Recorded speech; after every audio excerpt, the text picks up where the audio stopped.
Love it. Got all our peeps, and we're gonna go ahead and go live now. Uh, hopefully my webcam isn't delayed like it has been every time I go live. That is a thing that happens for some reason. But I'm happy to be here with you guys. So once again, welcome back to another online open mic, aka the Late Late Show, the stay-at-home open mic presented by Barbed Wire Open Mic Series. It is Monday, June 7th, and we're just rolling through with our weekly open mics. Tonight is particularly packed, so we're gonna just try and get into it. You guys know the drill. If you guys like what you hear, go follow and support that artist, that author. I'm going to encourage everyone, as always, to share their content, share their links. And yeah, if you guys are watching on YouTube, leave a comment like what line stuck out to you. What did you really enjoy? Or send a personal message to that poet. This is always a great way to get feedback on work, whether it's trying out a new piece, dusting off an old one, or as is tradition here at these open mics, uh, you know, trying out a cover poem. So my name is Rich. I'm going to host. If you guys do want to support the open mic, I do have some info there. But as a lot of us like to say, of course, take care of yourselves first. You've got a little extra cash laying around, maybe get one of the contributors a coffee, send them like $4 or $5 their way. But let's go and get started into it. We're going to go ahead and kick things off. Let's see. Let me pull out that list there. All right, cool. New York City. I always love it when people come back. That means it's maybe we're doing something right, but it's always great to see the community that starts coming week in and week out, and when they can. So let's go ahead and just start off with some fire. Let's go ahead and welcome Miro to the stage. Welcome back. Good to have you here. Hello. I think it's my third time with you guys. Was not. I'm usually just humble number 2 on the list. So was not expecting to open up, but thanks. So I'm just gonna do one, in the interest of time, and I wrote this on Friday during the thunderstorm that we had here in New York.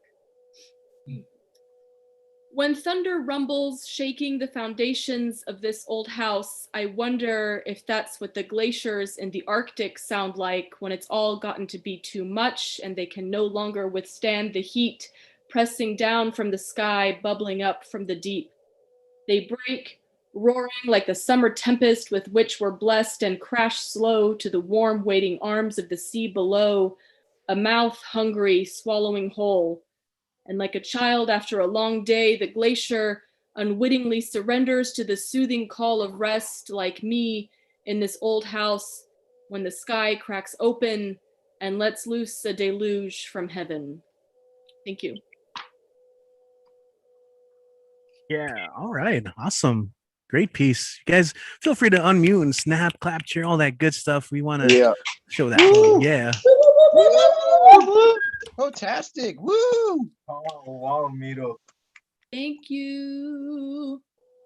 Beautiful. Tell us about I know that you do this all the time, but I always encourage you guys to share anyway, because there might be someone tuning in and catching you for the very first time. How would you prefer people to maybe reach out and contact you if they love your work and want to see more? So I'm on IG, Miro Reads Books. Looks like Mirror Reads Books, mirror, mirror on the wall. I'm the fairest of them all. Not really. But it's Miro Reads Books. And I mainly post about what I'm reading, and currently, do a little plug here, I'm reading How to Change Your Mind by Michael Pollan, which is an incredible and very interesting book about psychedelics, psilocybin mushrooms particularly, as well as LSD. And I desperately need to go on another trip now that I'm a little older and a little wiser, and I just realized that I said that on the internet. So I'm going to stop talking now. Thank you. I like the self-knowledge there. That's great. That's a cool recommendation, and yeah, definitely recommend that as well. That's a great way of going about it. Thank you, Miro, for starting things off with that storm of a piece. Look, and again, I always go back and re-listen to them, so I look forward to that as well. Okay, we're gonna stick around in New York City actually, and our next performer has been coming through consistently. Always great to have her on. In fact, I believe you're gearing up for one of your first in-person live performances pretty soon, hopefully. So let's go ahead and welcome Deadpan Lizzie to the stage. Hey, good to see everyone. Always happy to be here. Yes, on Sunday, this coming Sunday in the West Village, I will be performing with a group of people of Love Letters to New York. So if you can come out and support, we'd love to have you, and excited to do some poetry and art in person. I was unable to be at NUA tonight, but I did write for the prompt Kid You. So I have two pieces that fit the prompt. The first one is called Not a Single Note Woman. She was simply not one note from conception. No double fire sign can be. A tomboy who has always enjoyed her femme side, who knew before she graduated from nursery school she felt different. I.e., I like girls, am I supposed to? What does that mean? That wearing dresses did not always feel comfortable then, but does now. When she chickened out of every car ride with her parents and did not come out. Why, when someone negatively accused her of being a lesbian, she did not shout back proudly, yes, I am. Why she clung to the heteronormative, why it took her 27 years to feel confident in herself, why it took her almost 30 years to stop caring what others think of her labels. Two things that have not changed. She has been rocking a baseball cap backwards for as long as she can remember, the starter hat to the ever so sexy beanie. She has always loved architecture and creating stories. She has many notes and scales, a symphony of melodies and harmonies, eclectically sexy. And my final piece is, if I can find it, it's called Pass the Peas, Please. I was the least picky eater on the playground, never eating the dirt, eating every stalk of broccoli put in front of me. The darker the vegetable, the tastier I found it. Never ever a section on the plate separating my food. Mixing it together always made my taste buds tingle to the fullest. Screw the Go-Gurt, the Gushers, fruit by the foot too, but not the Dunkaroos. A special surprise for my body as a youngster. One cookie after the next dunked into the always chocolate frosting.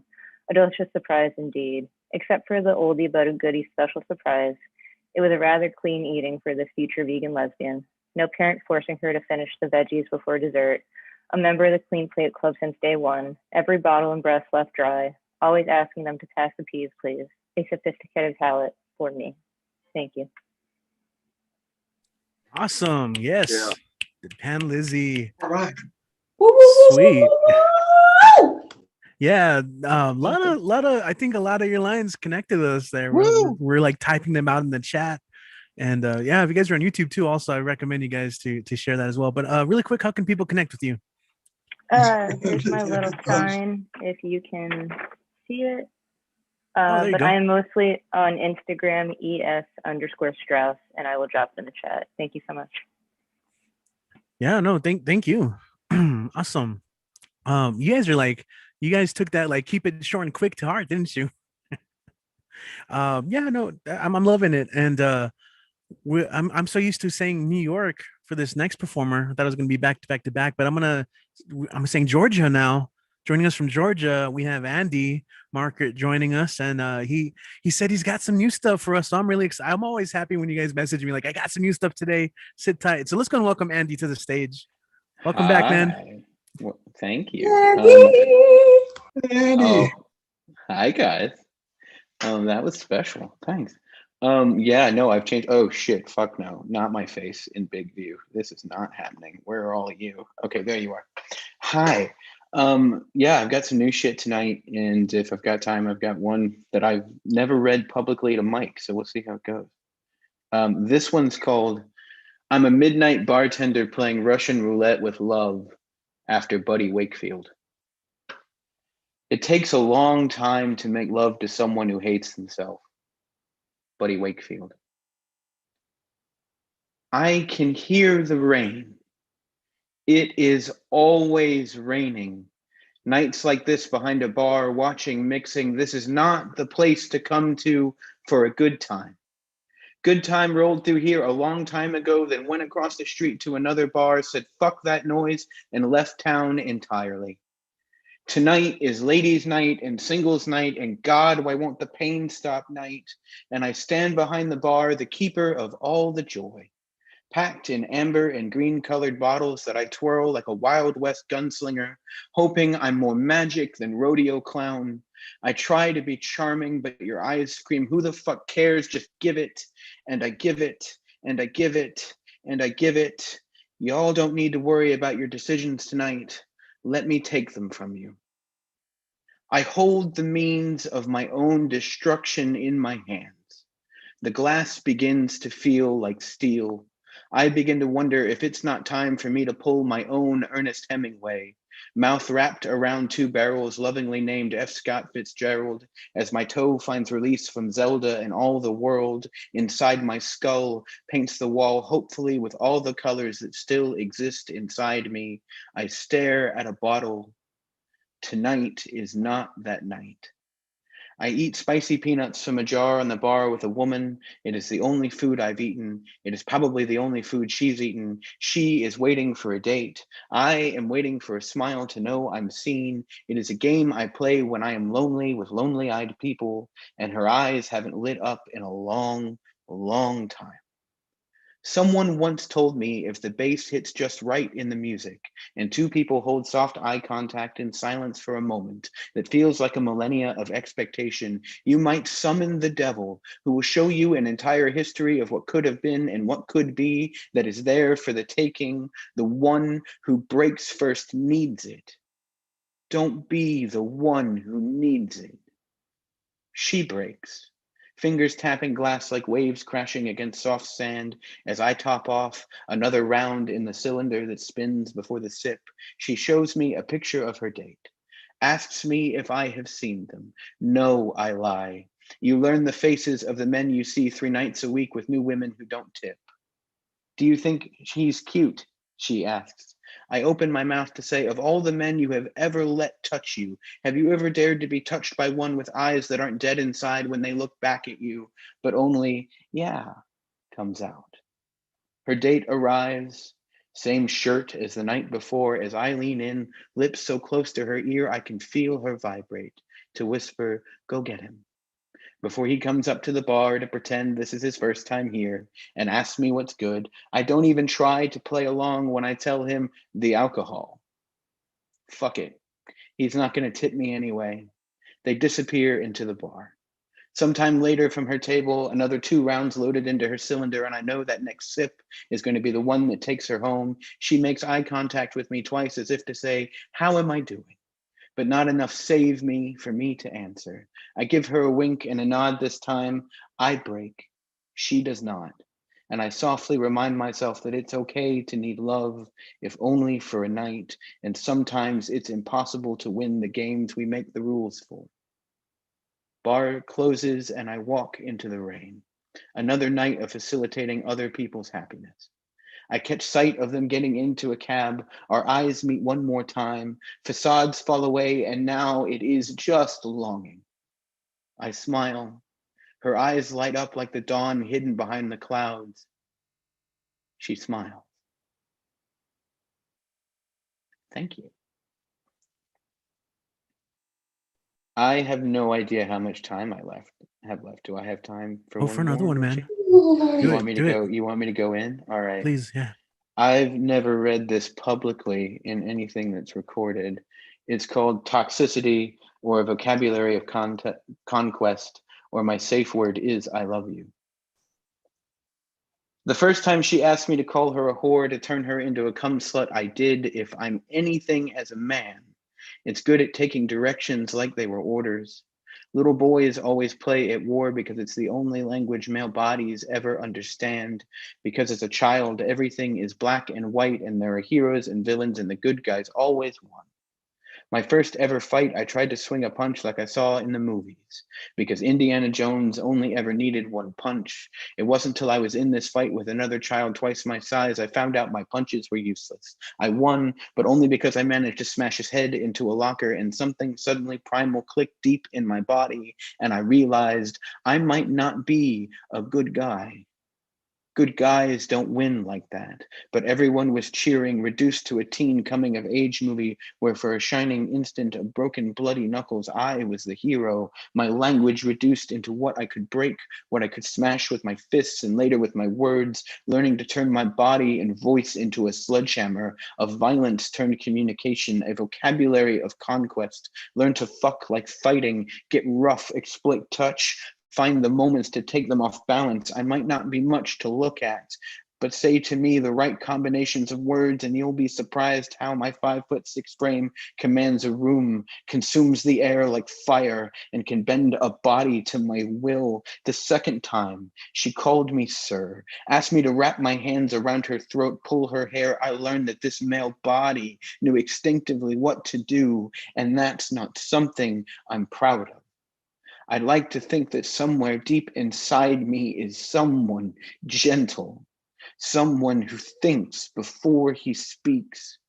My nature, a battleground between a genetically reinforced toxicity and the kindness of strangers, their kindness worn like a beautiful tattoo over the pale drab of my whiteness, of my baser nature, the beauty of a Monet colored in the wild eyes of a child, their kindness created in me the forest of my gentleness, soft words like moss strewn across the valley floor of my smile. When I learned my hands can touch with a soothing purpose and create from their gentle labor beauty. The third time, she asked me to slap her, spit in her eye, degrade her, bind her to the bed, fuck away her voice to leave her broken. I stopped. I asked her to let me touch her like she belonged, to touch her like she was the new center of my map, wrap her up in honey words whispered of intimate secrets of what parts of her made me reveal. I asked to celebrate her, to turn my deep craving carnal lust into a ballet of gentle kindness and some kind of love, to let me show her how much I needed her. She said I was the first man that ever asked for that, and left that night shocked that belonging could be a kink her body could sing to. Thank you very much. Man, you guys gotta make some noise for that, Andy. Yay! Oh,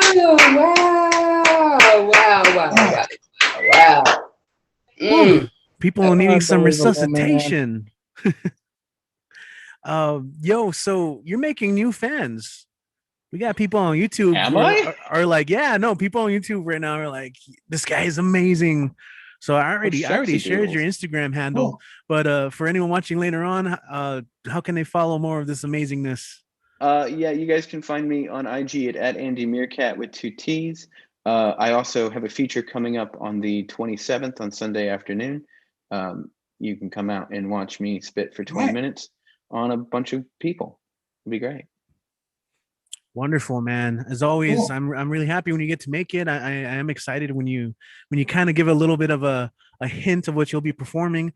And I will say though that piece you actually have performed here before, because there are so many distinct lines that like pack a punch that I remember. It was in May. I think it was our May 10th open mic. Yeah, it might have been like a spur of the moment, like, okay, I'll do another one. But I really should remember better. Thanks for calling me out on that, Richie. Thanks for taking away my newness. I needed that tonight. You know what Appreciate you. though? Every time is the first time when you perform, man, because it's so amazing. It I still has that love you new so much. it still has that new poem smell.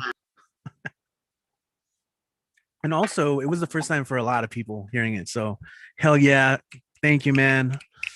This is starting off hella strong, and let's keep it going. Thank you, Andy, for making it. All right, we're gonna go ahead and go to Cleveland, the land of Cleves, where our friend Urban Cowboy Poet is set up and ready to share some work today. What is up, man? Welcome back to the show.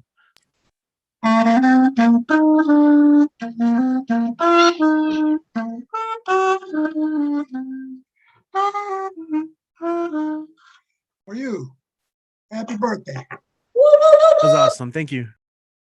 I lost track of which urban legends I did on which show. I should keep a spreadsheet or something. But I'm going to do Kentucky Fried Rat. May you hear it again. Annie had just got engaged and was hot to share her news. She met her bestie outside a store where she'd been buying shoes. She'd been dreaming about her fairy tale, happiness without end. She slipped off her diamond ring and showed it to her friend. Her friend screamed excitedly, "Wow, that's quite a rock." But Annie had a date that night. She was looking at the clock. "Please hand my ring back now. I'm going to be late."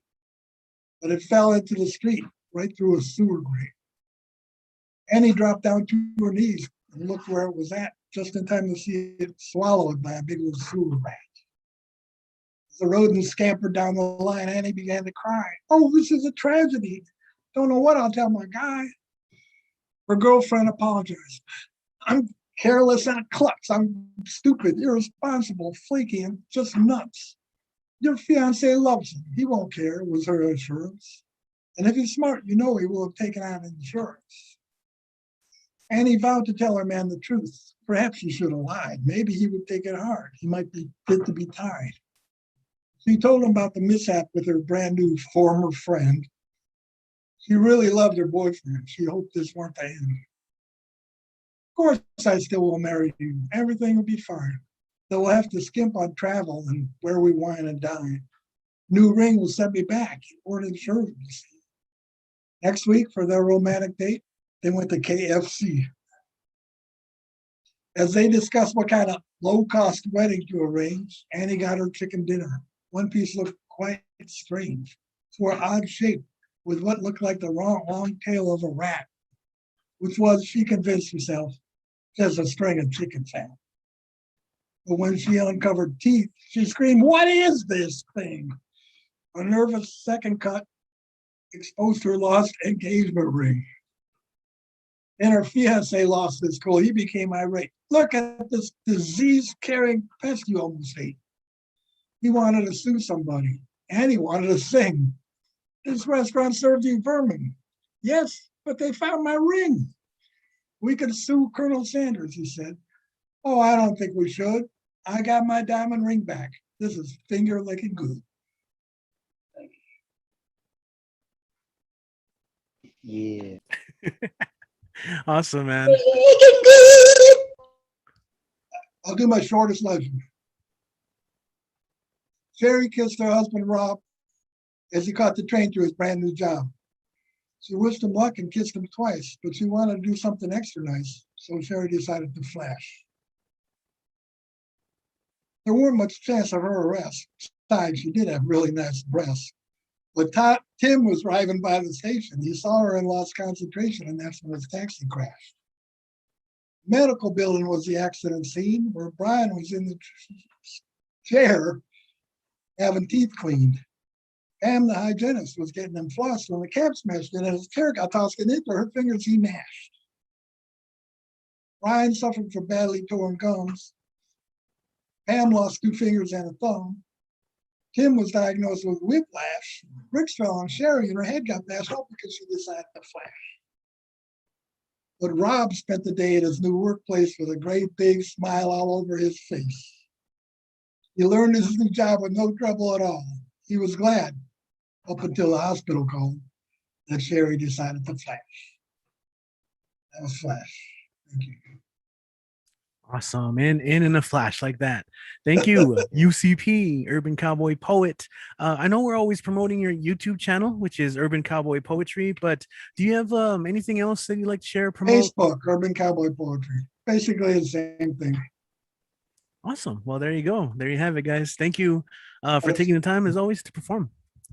But yeah, if people subscribe or follow or like, then I can show a publisher here. People like me. They like me. Absolutely. That's always a great feeling. So yeah, I mean, if people are promoting their stuff, definitely like, share, follow. I mean, I'll always say this and remind people, you know, even if you can't maybe purchase any of their, you know, a book or CD or whatever, you know, you can do a lot just by sharing that content and maybe putting it out there. It can go a long way. Absolutely. When I get a book out, then I'll hawk it. There you go. we got a circuit, you know, our circuit is growing. And as always, you know, we're doing these online mics, but you know, whenever people tour, you guys do have a place to stay, visit in El Paso, like stage, stage time for sure. Just you know, hit me up and we'll work something out. Cool. You guys are planning tours, traveling, all that stuff. You just want to visit, you know, take you to all the places. I want to get out of here, that's for sure. I hit the road. Yeah, looking forward to that for sure. All right, so let's see where are we going next. So we're going from Cleveland to McHenry, Illinois, where we have some poetry, maybe some music from Nico Kim, who is making his triumphant return. Nico, what is up, man? Hey guys. So like I didn't know which way to go with this. So I've been in man, stuttering sucks. I've been trying to say this poem on BWOMS, so I think I'll just do it. But it starts with a song. We're falling throughout eternity. The clock is ticking and you're still counting sheep. You're still half asleep. There's no one coming and there's no way out. Oh, I've been falling and it's a long way down. Shrouded beneath the veil of tragedy. When death comes calling, who will you believe? Tell me, who will you believe? When it's down to you and me, will you still stay on your knees? So I didn't sing in here because it gets loud. So with that, I'm just gonna go to my computer very quick. So that is the song that starts the poem that I was going to share. Well, I was like debating, but I figured I'll just do this. So this poem is called Dionysus, and it starts with the clock is ticking and you're still counting sheep. Ha, you're still half asleep. So it's a found haiku. Bro, how can you say that you're so woke when all you do in your waking hour is count sheep? Like it's the peak of your existence to point out people you think are intellectually weak. A fat piece of irony gold is that basic bitches who hold such base perspectives think they're so grounded when in actuality, they're more disconnected to the world around them than those in the ground dead. But because you think you've transcended via some dimeth trip to meaning after finding yourself at the bottom of a bottle, you whine like Dionysus. I can't believe that's the color you chose to dye your knees with, or that you've even chosen to die on your knees because you were told to from the diocese. Yet you consider faith a disease and scoff at those who believe in a meme that's been around since Mesopotamian civilization on the Nile. But all the while, you put your faith and belief into nothing and denial.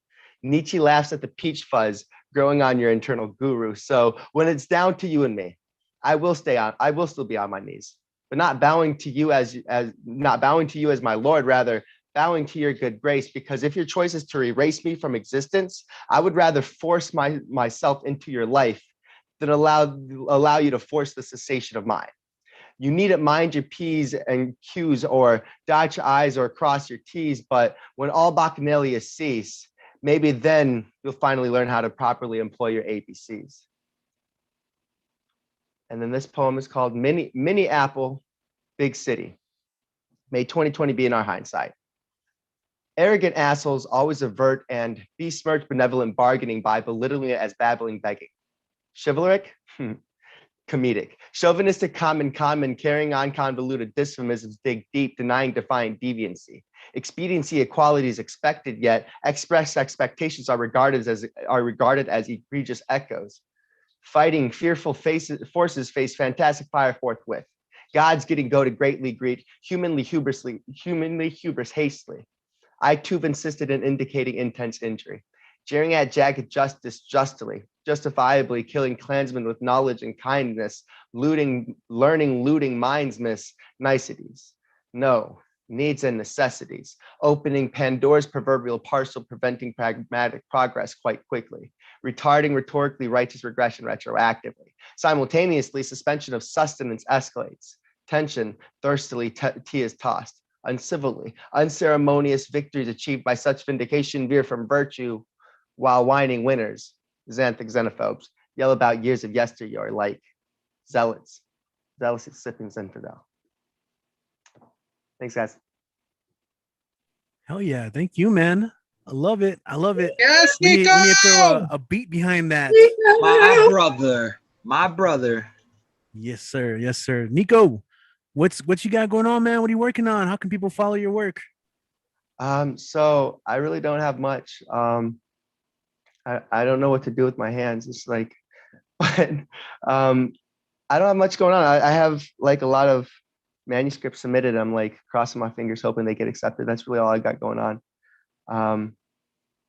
But if you want to connect with me, I'm on Facebook. I've got SoundCloud, where you can find some songs and some poems. I've got YouTube where you can find like 2 poems. I've got I sing on TikTok. I'm a TikToker. A millennial as a TikToker sings. It's fun. But yeah, it's Nico Kim Sings. Nico Kim is just my name, and it was great performing. Thanks for having me. Miss you guys. Yeah, man. Glad to have you back. Something that we've been doing in-person open mics at least once a month now, outdoor patio space. And according to Nico, he's gonna fly in El Paso, land and like race over to go perform. That same Not Thursday, even a I joke. fly in. That Yeah. same Thursday, I'm flying in. Yeah, no, that's gonna happen. It's gonna work. Awesome, man. We'll have that space for you, man. Yeah, and that piece reminded me, if you guys aren't familiar, the group Black Alicious has a song called Alphabet Aerobics. It's pretty fun in the same vein. So I called that one Alphabet Acrobatics, but it's kind of based off of that. Loved it, man. Thank you for sharing. Let's see, we're gonna go ahead and keep going, and we're gonna go to Denver. And welcome back to the show, Mike Sindler. What is up, Mike? Man, just go and take it away. Okay. Let's just start with a old poet from back in the 8th century, Levi. This is a tribute to him.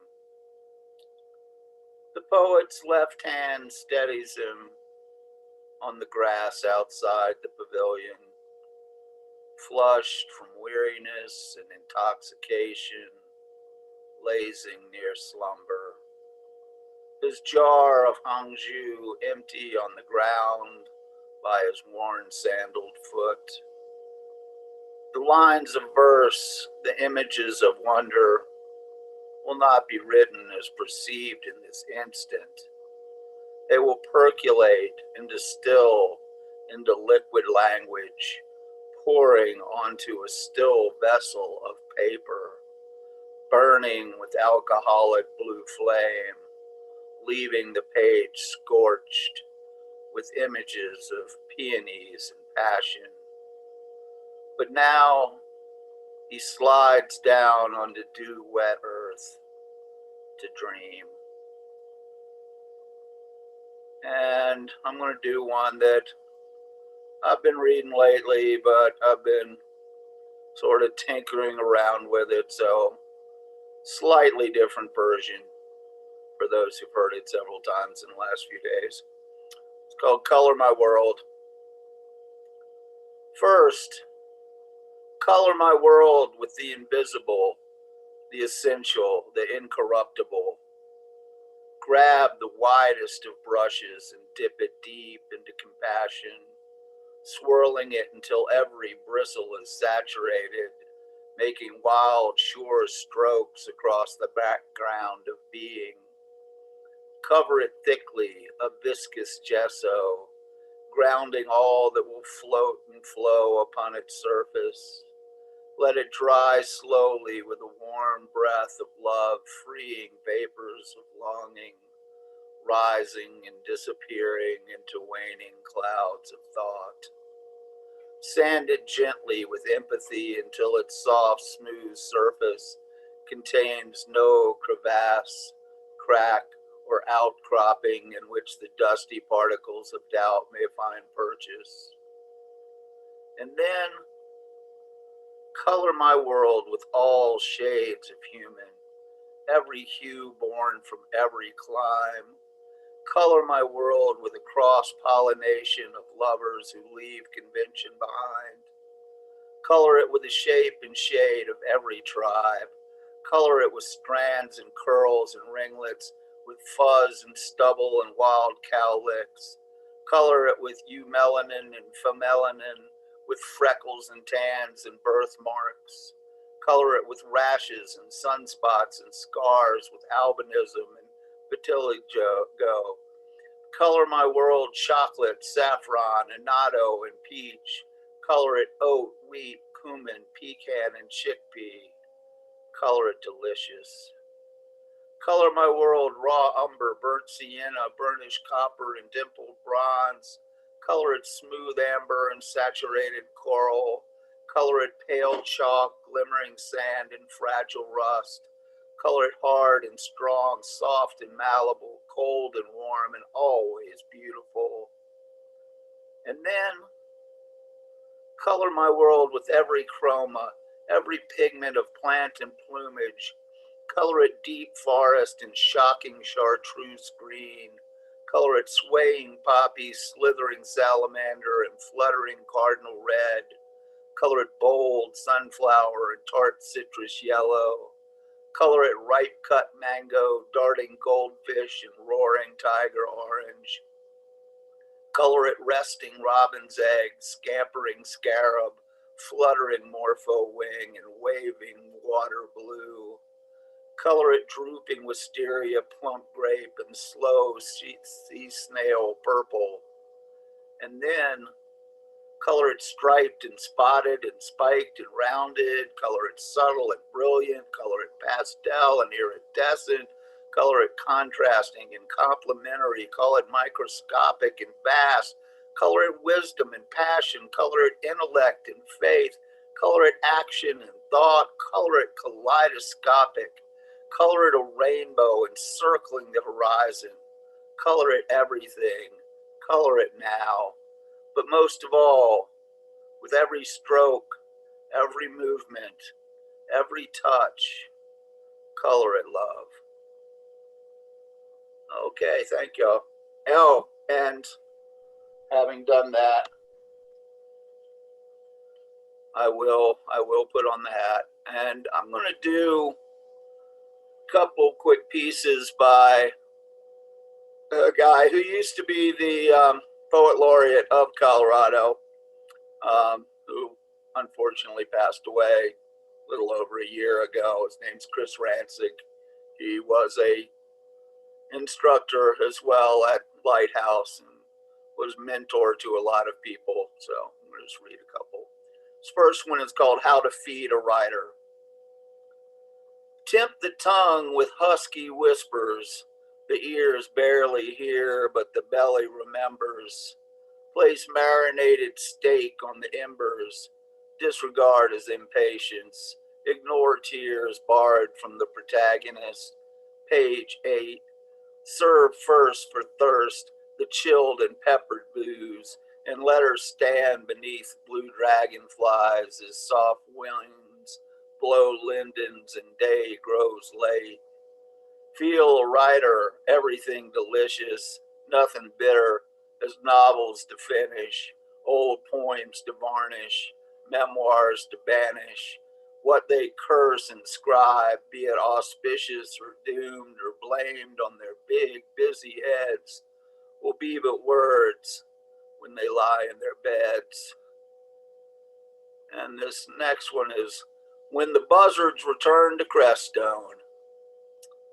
We'd spooked a dozen dark cruisers off perches in the cottonwood copse, ablaze with gold leaves, and they rose, prehistoric mad black, a flapping racket ruining the creek gully quiet, and he said, Capistrano can keep it, swallows. I'll take this flock of turkey vultures any day. He couldn't say what brought him back to this drainage off San Grey de Cristo slopes, maybe roadkill on Highway 17, though guts lie smeared on many other roads. I know it's spring when they return, he said, as the carrion crafts circled the grove and one by one settled again on limbs thick enough to hold them, their ugly, beautiful, bald heads red in October sun. They'll leave soon enough, and that means winter on the way. Nobody ever writes poems for vultures, except to curse them or render them symbols of wretched death awaiting. Winged hyenas, scavengers, call them any pejorative term, but remember, they can fly and you cannot.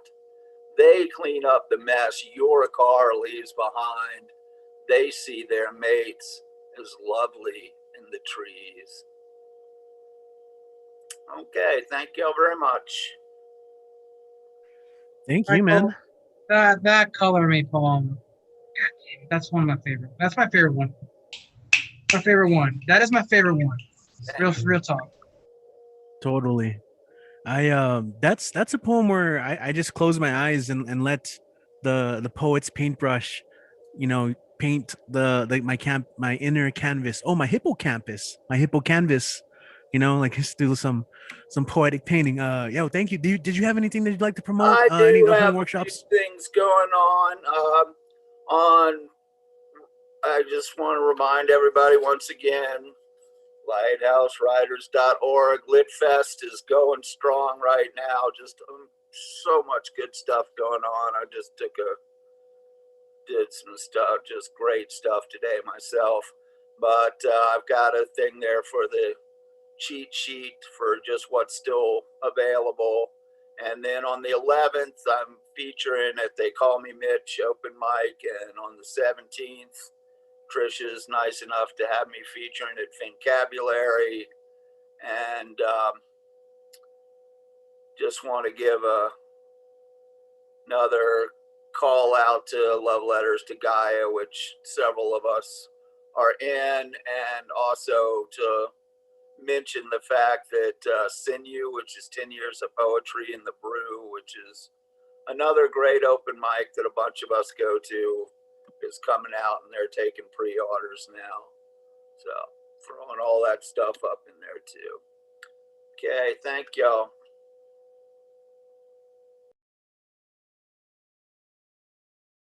I was muted. All right, cool. Thank you, Mike. I'm trying to frantically copy and paste everything here on the YouTube chat as well, just so people there can have that access. Shout out to everyone on YouTube, by the way. Shout out to Donna Snyder, who is sometimes in here and then is always such a huge supporter. But of course, Tumble Words as well. You know what I'm saying? Those workshops have been so great in helping us out. So, Mike, thank you so much, man. Let's see. Live stream is doing good. All right. I'm so excited. So many people here today. All right. So we're going to go ahead and go from Denver to Florida, where we have a BWOMS favorite. She's gone on to start with the Poetry Global Network, the news, the poetry news, which is really fun. She's a great host, great personality. Her banter is better than like sometimes some of my performances. Just getting ready. So Domo Beth is in the house. Let's go and welcome her back to the stage. Domo, what is up? Hola, what's up?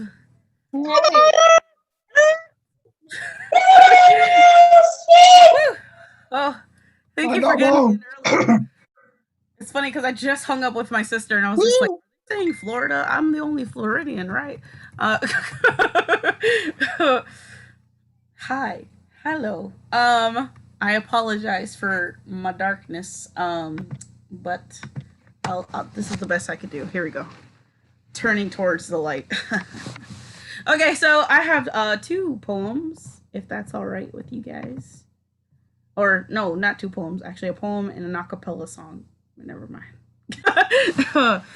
Okay, I'm gonna put this on gallery view so I can see everybody's beautiful faces. And the first poem is called Florida. I wrote this when I went to Spokane for winter for the first time. My motivation for walking faster in the mist of bright light, whispering, God, it's hot. This is my fall. I huff and puff in anticipation of a cooler place, of a breeze at just the right time, a drop of shade in the thin branches of trees tall enough to block my faint breaths and struggle for shelter. The leaves break silence and rattle in windy humidity. My insides boiling in the thin layer of skin surrounding it, not enough, only to shelter the dehydration. I want to feel ease. The breeze only aids in discomfort. If hell is on earth, then Florida is its waiting room. just waiting for a drop of ice from the sky. Water can quench thirst in a boiling bottle of condensation from its chilled past form. We wait, lukewarm in temperature and in standing, our icy hearts the only thing keeping us from burning up in regret of our arrival to this place. We are miserable, with not even a winter to blame for our depressed statuses and yet so harmless empty thoughts. Our summer is year-round. Rainy season is our spike in crime rates and sad suicides and reminiscence of our only brighter days, of sunny beams through wish-filled blind spots, of shaded ambitions, of seaside endeavors. I want sweater weather. Snow falling for a month or two.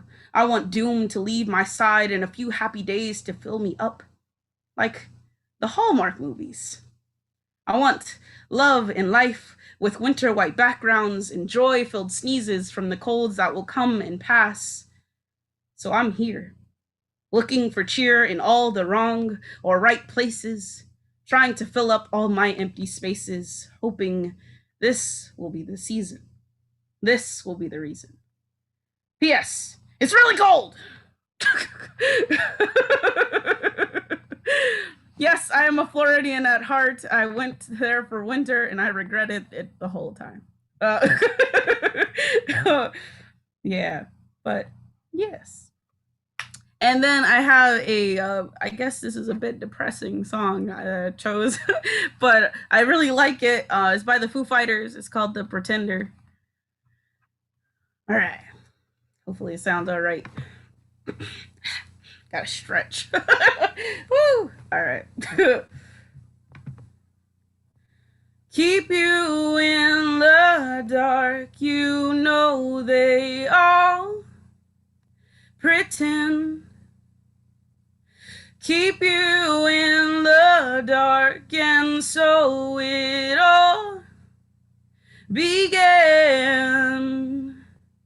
Send in your skeletons, sing as their bones go marching in again. They need you buried deep.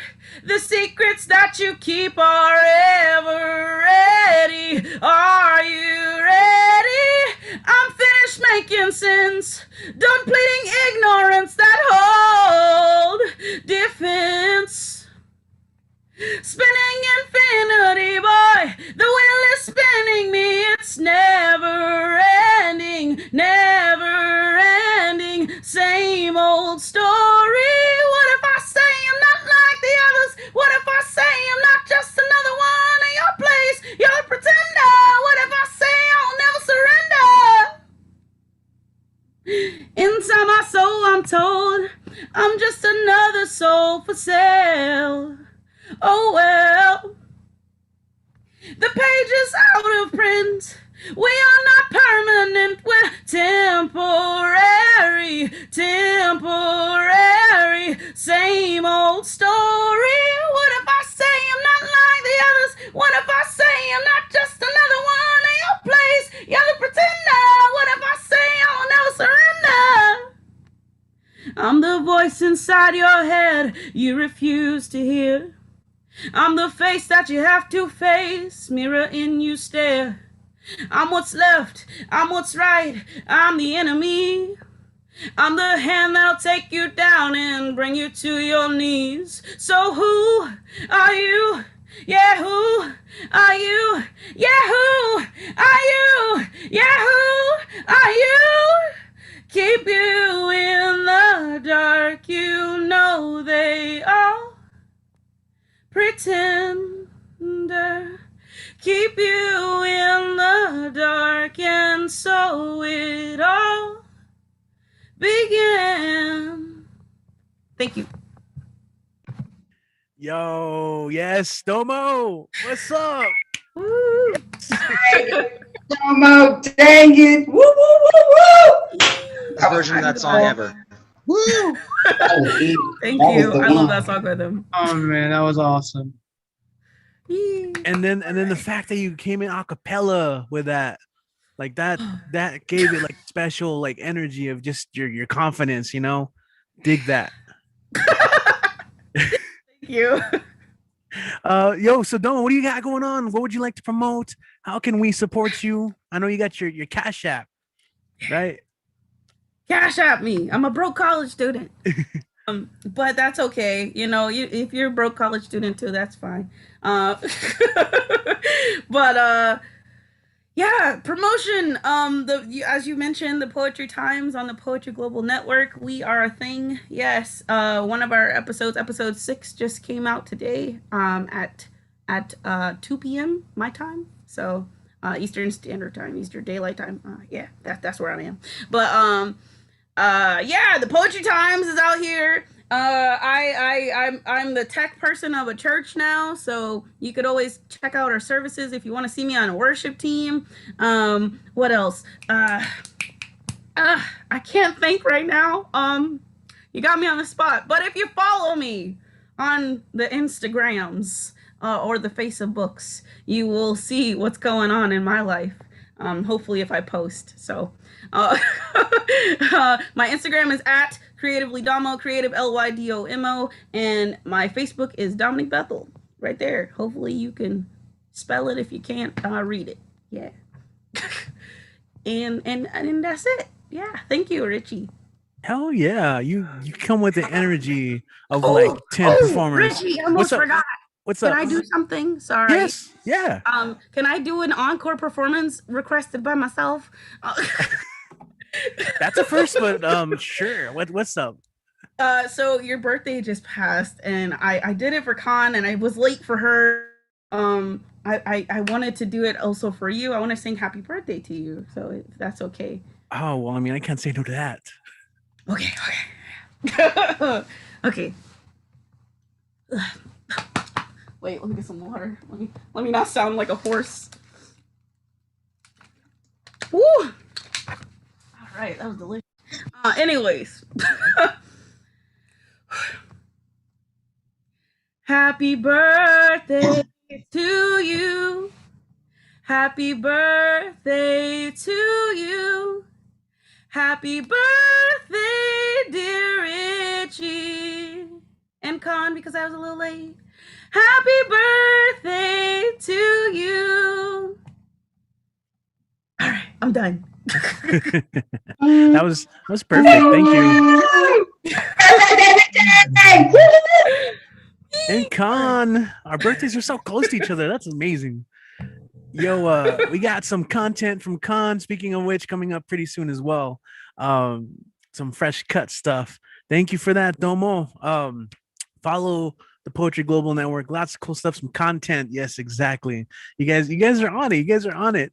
And yeah, show Domo some love. Follow her online, and if you got some extra bucks, it's Cash App, Domo Beth, DOMOBETH.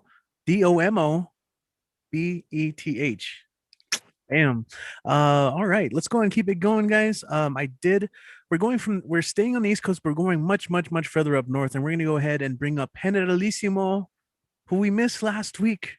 So it's always great. Welcome back, man, to the stage. Gracias. I've got 2 shorter poems for you that are pretty new. So the first is just called Daisy. She loves me not. What is it about a daisy? It's 90 degrees in this room. I'm sorry. Let's start over. Daisy. She loves me not. What is it about a daisy that makes it the perfect flower for a poem? Errant wildflower that climbed out of the weed gutter and found a place in society as a garden staple. Daisies are the girl next door of the flower world. The pretty smile that won't need braces. The cheerleader who never became a mean girl.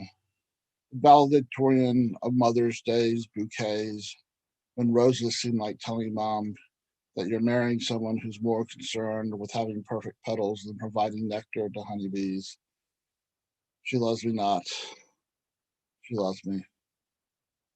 And then this other poem comes from a quote from a poem by one of our pandemic poets that some of you know, named Christopher I'm sorry, named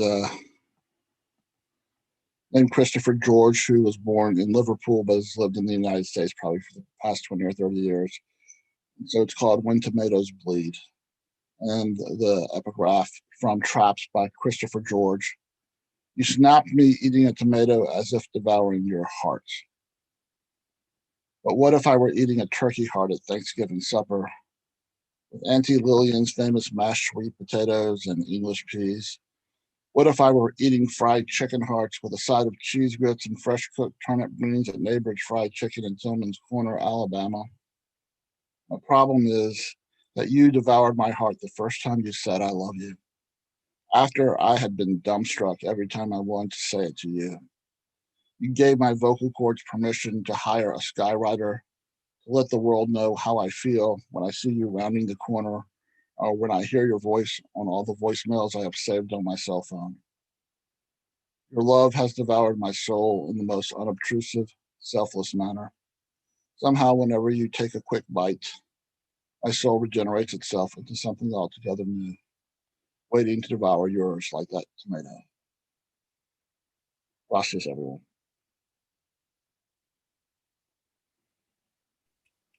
Awesome, man.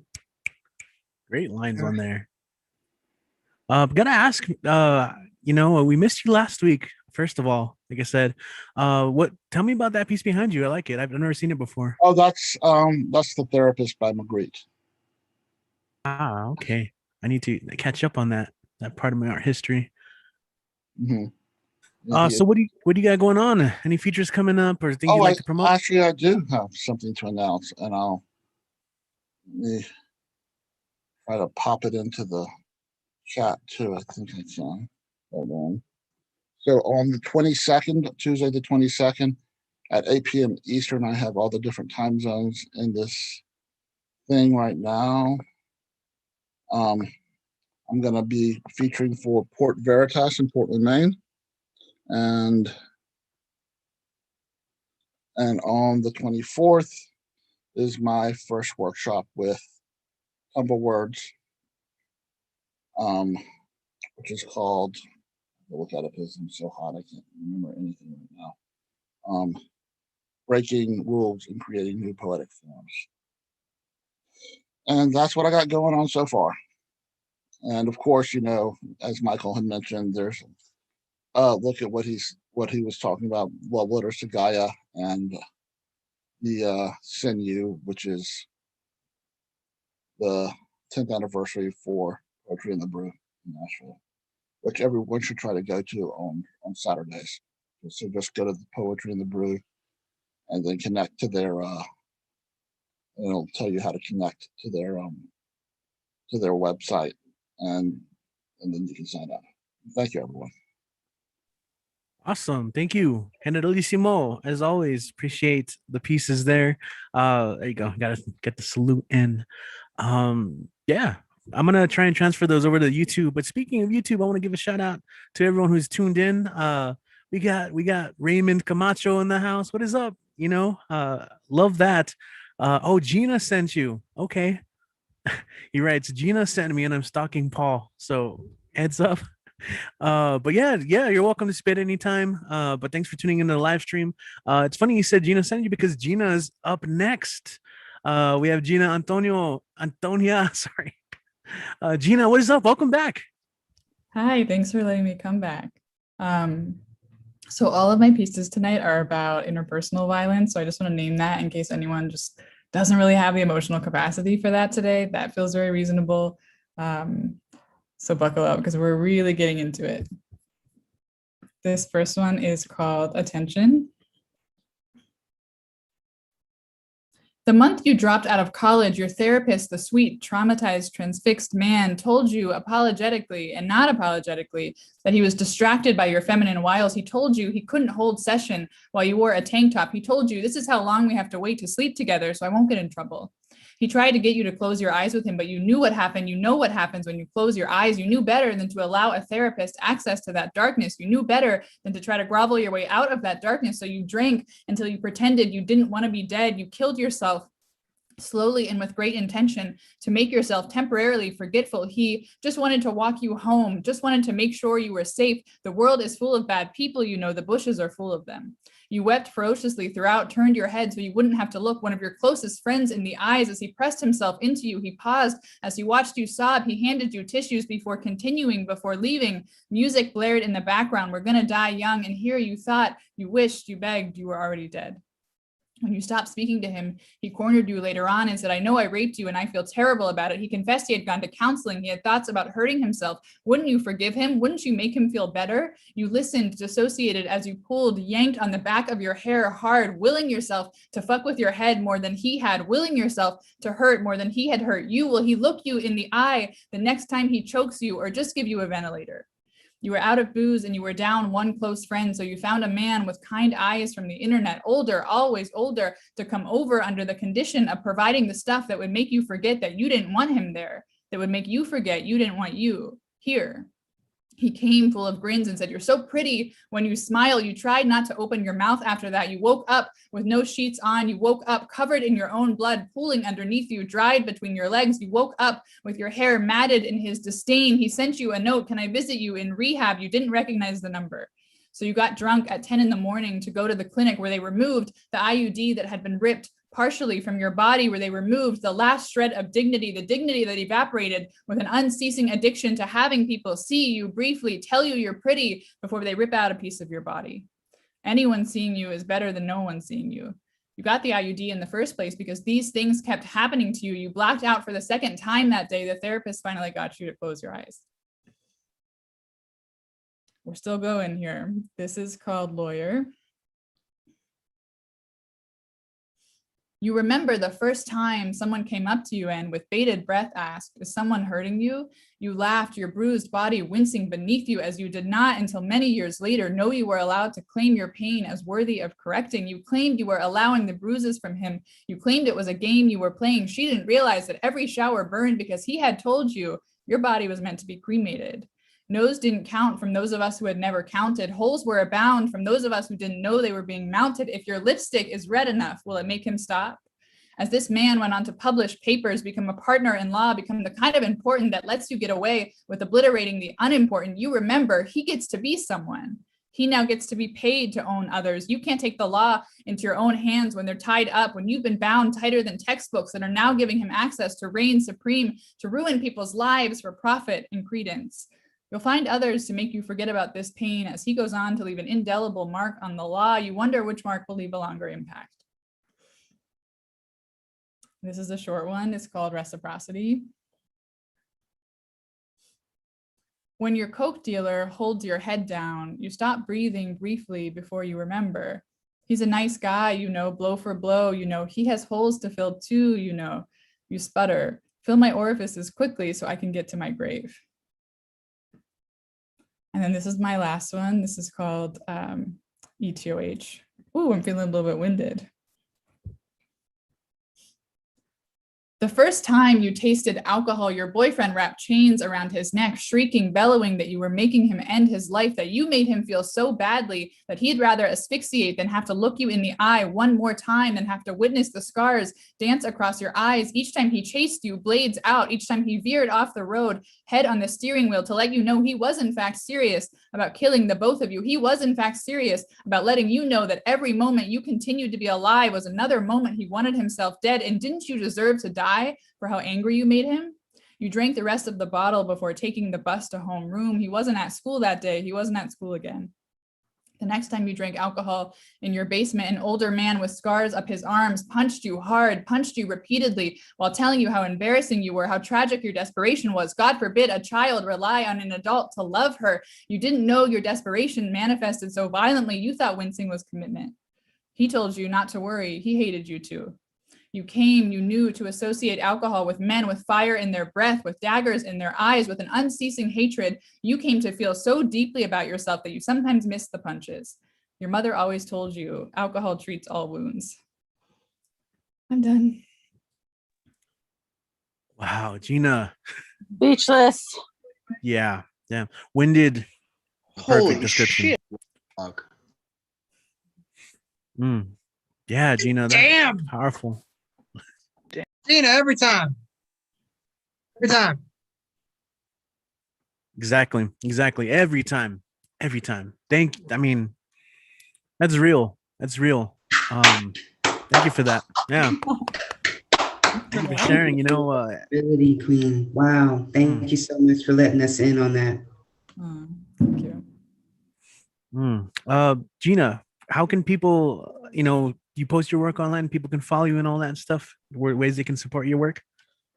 Yeah, I am on Instagram, Gina Antonia Poetry. Also, I'm so tempted to apologize right now, but I know I'm not supposed to be doing that, but like maybe we should just take a centering breath. And I'm doing a feature tomorrow, so I'll be performing for 20 minutes, and I can post that link. And anyone else can sign up to perform tomorrow as well at the event. And we can exhale also.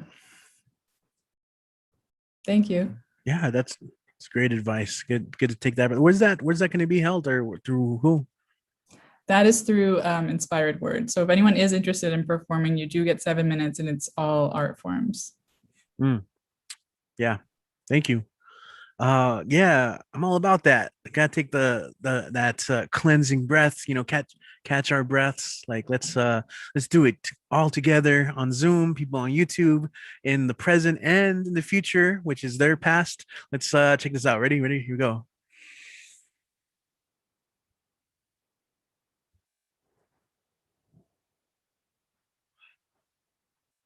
Yeah, I don't know why mine was such an animated breath, but man, yeah, I love what you guys are coming with, like such just great content. So Gina, thank you. Seattle in the house. We're gonna go global. We're gonna go to India, where we have Umesh ready to spit some fire as always, coming through with his performance. Umesh, what's up, man? Welcome back to the mic. Hello, Richie. Happy birthday, man. Happy birthday. Thank you. And here we go. You must be kidding me. I am not all that serious. Even as a kid, I have seen hatred, though it did leave me with scars. But is there a way to learn life without being scarred? They used to tease me. I learned from the beginning, don't be over smart. Always be the part of the crowd. Crowd keeps you safe, away from the harm. Don't challenge authority, you will be shielded. Don't take risk, you will be alive. Don't waste your time in loving someone, because you need to earn money. If money comes, love will come. You laughed at your talent, which was unique, but you are scared of your uniqueness. Your talent becomes a burden. You keep on cracking silly jokes just to be accepted. Even if someone identifies your uniqueness, you just shrug it off in the garb of humor. You are hiding your fears, your true identity. Then the time came for the job interview. First thing they asked, what did you do different than others? Throughout my life, I tried to be unknown, anonymous, the faceless part of the crowd. Now, they want me to be different. What risk did you take in your life? But did you ever encourage me to take risk? They asked me, do you love what you do? I don't have the guts to propose the love of my life. Throughout my life, they taught me to follow. Now they want me to be the leader. I always saw followers. The leader was far away, never seen, only followed. I am educated. Still, I have not learned much about life. I have followed the beaten path in the fear of getting beaten once in my life. I am going to go wayward, not worrying about the shifting goalposts, the stinging gossip, the piercing comments, away and loud, without looking back or too forward. Just with an empty backpack, empty mind, and overflowing vacant space in my heart. Come, join me on this journey of nothingness, from naught to cipher, from naught to cipher. That was the first one. If I got time, can I read one more? Okay. So this is the older one. Happiness is a fraud. Happiness is a good business. Priests sell happiness. Prostitutes sell happiness. Authors sell happiness. Everyone wants it. No one gets it. Like a witch casting a spell, never-ending mirage, enchanting beauty, make you run after her like crazy. You are not alone. Whole village has fallen in love with her. She seduces you. You lust for her. In return, never-ending craving, never-ending wanting. Yes, happiness is a fraud. Like a mission in a computer game, you achieve one to unlock other. Live many deaths to unlock one, just to get the next mission called next level of happiness, asking for more lives and deaths. And once you win the game, they ask you to give it all up, the moksha. Now you fight for your next mission to give it all up. Giving it all up is more difficult than getting it all. And yes, happiness is a fraud. All the big shots, millionaires who in your eyes have got it all and then left it all. Not for moksha or for a great cause, but to hide their money. Or is it an affair? And earn more money. Once again, I tell you, happiness is a fraud. If you are into it and happy to play the game, that is the name. One which you but one which you can never tame. Short-lived fame, a limited edition game. The name, the shame, flickering flame. Sometimes also offered by God. Yes, happiness is a fraud. Yes, happiness is a fraud. Thank you, thanks a lot. Awesome. Thank you. Yes. Glad you got to get that second one in. Yes. Unmesh. Unmesh. Tell us about Let's Unmesh Life open mic. Yeah, I got to open mic on Saturday, 8 p.m. India time. Let's Unmesh Life. Please join there. It's 10:30 in the morning EST. So it's early morning for you, but you will enjoy it. There are a lot of Indian poets as well. So yes. And of course, I've got a book, Light Shadow Life, on Amazon. And you can follow me on Instagram and Facebook, Unmesh Mohitkar. Thank you. Thanks a lot. You guys are fabulous. Yes, thank you. I'm always glad that you stay up, to hang out with us and share some poetry. Yeah, like I said, breakfast and poetry with Unmesh. I love that. And I love every time I'm like the way you like perform with your body and everything. Like I talk with my hands, but I felt like if I were to boom, I always hit my mic. Anyway, let's see. How are we doing? How you guys doing? You guys doing all right? Zoom, YouTube. Once again, welcome to our Monday night open mic, the stay-at-home open mic presented by the Barbed Wire Open Mic Series. Let's just go and keep going. We're going to go ahead and join our friend Propaganda Poet, who's always so much fun and comes with great stuff. Love their content. Welcome back. Oh, thank you for having me. Thank you, all of you, for everything you do and who you are, and for giving me hope that the human race doesn't totally fucking suck. So thank you for all that. I'm not going to do my usual performing this evening. Tonight I'm going to read from a book. I did a thing, and there's a book that you can find on Amazon if you would like. So I'm going to read some things from it. This is the title Trek, if you will. 2020 D Visions. I really just don't know what to say anymore. I thought for sure the world would be better than this. But I guess I was wrong. Time to go write another song. You see, this world makes no sense to me. So I make music and poetry. This is a haiku called Planned Obsolescence. An honest to God message from God this last year. Message not received. Yeah, so, we're all sad, Gina. It's cool. We all have shit that we got to rip out and fucking go. Like, whenever I do open mics, like, music, like, I warn people, like, I'm not a singer, but I'm going to emote the fuck out of this stage. So, like, just be ready. So, what a great, segue from that to Unmesh. Like, perfection. Yes. This one is called Pennywise Copper Thoughts. Why does it seem that those who make no sense always seem to be the first to put their 2 cents in?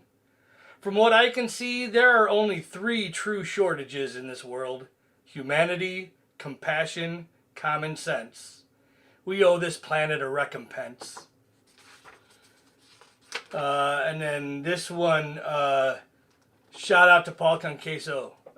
We probably had similar lives growing up. So this one is called Complex PTSD Heredity. After your absence, I was left inanimate before all went blank. Thousands of stories can be told by one picture. Nothing was added. Diaphoresis. Whenever I see you here, fight or flight takes hold. Father-son cycle. No one exists on purpose. Ghosts of past abuse. Inside this cocoon, the chrysalis is waiting. Metamorph or die. This one is called, these are all short little ones. I'm just going to try and, give you a taste of everything that's going on in here. It's called 2020 Division. It's about the last year in the world and mostly America. The cell phone ringtone blues. I just had to look when you weren't looking.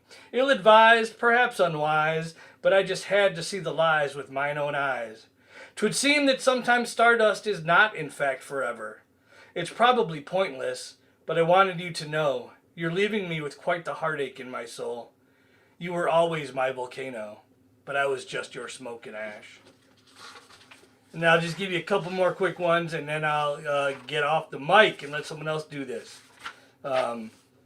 This is your faults, by the way. This is all your fault. You guys did this. I've written more in the last year and a half than I have in the last 20 fucking years. And Paul Conqueso, you sent me to 30 by 30, and that's half of the shit in here is from that. So that, you guys making inspirations and shit for the world, Okay. This one is called Time to Break the Mirror. Human existence is the greatest theater, so entertaining. Our visions of God reveal ourselves more than our visions of God. Karma is kicking our collective asses, but it's all our own fault. Too many damn lists. Commandments, rights, soiled laundry. All we need is love. Yeah, we'll leave it on that one. That's a happy ending. There you go. I don't do that very often. Seriously, y'all. I can't even, I know I keep saying this, and I don't want to, make it any less than it is, but this worldwide support group is why I am still alive, and why this even happened, and why I'm breathing. So thank you all. Oof. That's beautiful. Congratulations on the book. I already got the link saved. Hell yeah. Propaganda poet. Oh man, I love your performances. Hugging, yeah, I love it. Taking Paul's stance right there. Hugging you through webcam. Gonna smother it. Oh, anyway. Love you, man. Thank you for coming through again and sharing that. I put the link on the YouTube live stream as well. So, as always, come back. Love to see more, and let's keep creating that. It's wonderful to see all the projects that have started, because again, super crazy silver lining, this past year. So let's keep those connections. That's real. That's true, and I'd love to keep those up. Let's go ahead, and we're gonna go to the East Coast again and go to the Meadowlands, where you hear a name, and we got Nick Paleologos in the house. What is up, Nick? Going to Jersey. What's up, man? What up there, Richie? I'm well, man. Jersey. It's great to see you again, PoetCon. It's great to see you again. Your feature was awesome, by the way, the other day. It was so good. Yes. So, like I said in the chat before, I made over 200 poems over the span of this pandemic, and I literally just finished another one. Send help, please. I think what I'm going to do is I'm going to do 3 if we have time. So I'll give you this one. This one I debuted on Saturday at my feature, actually. This one's called Temple Egg. My body is the temple that knows what it is capable of. Sacrifice, alleviation, glory, adoration. Now that's a saga that we can etch ourselves into stone, that we can come worship. Isn't it you that are Hera, the motherly figure that knows how to get down with the get down? Or is it Poseidon that enters the chat? I work both ways. I don't care if you were turned up by that last line. I know what I like. I know how to please. I aim my cock loaded with love. Are you digesting my cum or my words? What does it taste like? Does it burn like whiskey down your esophagus? I will get you the sarcophagus and bury you as another victim within this ecosystem. If you can handle it, not just physically, emotionally, and psychologically, can you handle my poetry? Not just this poem, but all my poems? Digest. Inhale. Exhale. Be careful. Take too much of me and you will die. Don't let my words squeeze the oxygen from your brain. It will make you go insane. You have been warned. Now come forth. Don't worship me as a god. Show me respect in my temple. You shall receive the same. That's the first one right there. The second one, everybody knows the Rudy Francisco poem, was it Honest Poem? So this was kind of my sort of honest poem that I finished writing earlier. This one's called I Am. I am a vibe between Kill Switch Engage and The Weeknd. I am the eurythmic vibes that you digest. I am the one that walks in jeans in 100-degree weather. I am the one that wears sleeveless shirts at the beach. I'm a victim of my own experiences. I'm a survivor of my own trials. I am the one who eats cereal at 10 at night. I don't have a favorite cereal, just no bran flakes. I am the creativity that breeds poems like bunnies. I am the 31-year-old trapped into the mind of a 21-year-old. I am the beard that tickles your face. I am the smooth face that caresses your eyes. I am the dialogue that scrapes and nicks your mind. I am the one with the force in my voice as I scream my story into my mic. I am the headphones that kiss your ears with sweet sympathy. I am the host that is crafting the cult of poets to protect, to practice, and to provide for others to come forth and speak their truths. I am the Geico advertisement that you laugh at. I am the one that you leave flowers at the tombstone because I repeatedly die. I am the tears that I've shed from fears. I am the toughness that only Jersey knows best. I am the byproduct of junk food and water. I am a faster that breaks usually at 2, 3, 4, or 5 p.m. 4 wasn't the option I would have chosen. It chose me. I am the wounds that has festered and have breathed too much air. I am the stitches for the wounds you have felt. I am demonic. I am the angelic. I am erotic. I am complicated. I am the addiction you can't get enough of. I am the bitter taste you can't brush out. I am the rock star. I am the groupie. I am duality incarnate. I am one soul pure and one soul dipped in the pine barrens by pentagram-infused basilics. I am a possession you can try to own. I am an ideology that you may never, ever understand. I am the altars your parents have not condoned. I am the sacrament perished by possibility. I am the solar system that orbits around the sun. I am the moon that has mysteries you will never understand. I am the phrase that is incomplete. I am the poem you've always wanted to complete. I am almost out of time. My story is still to be told. I'll leave you with this. I am a lover, I am a poet, I am a host, I am a person, I am a human. I am Nick. It's nice to meet you. Now tell me your story. I got time for one more? Yeah, man. Yeah, I loved that.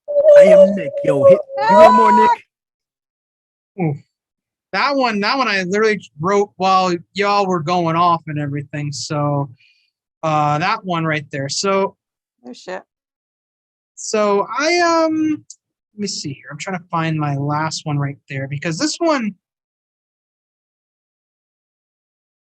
might be my intro to my book that might be coming soon. So I'm going to test this one out. I don't know if I have read this at BWOMS before, but I'll do it anyways. This one's called Memory Loss. I got drunk off a dictionary.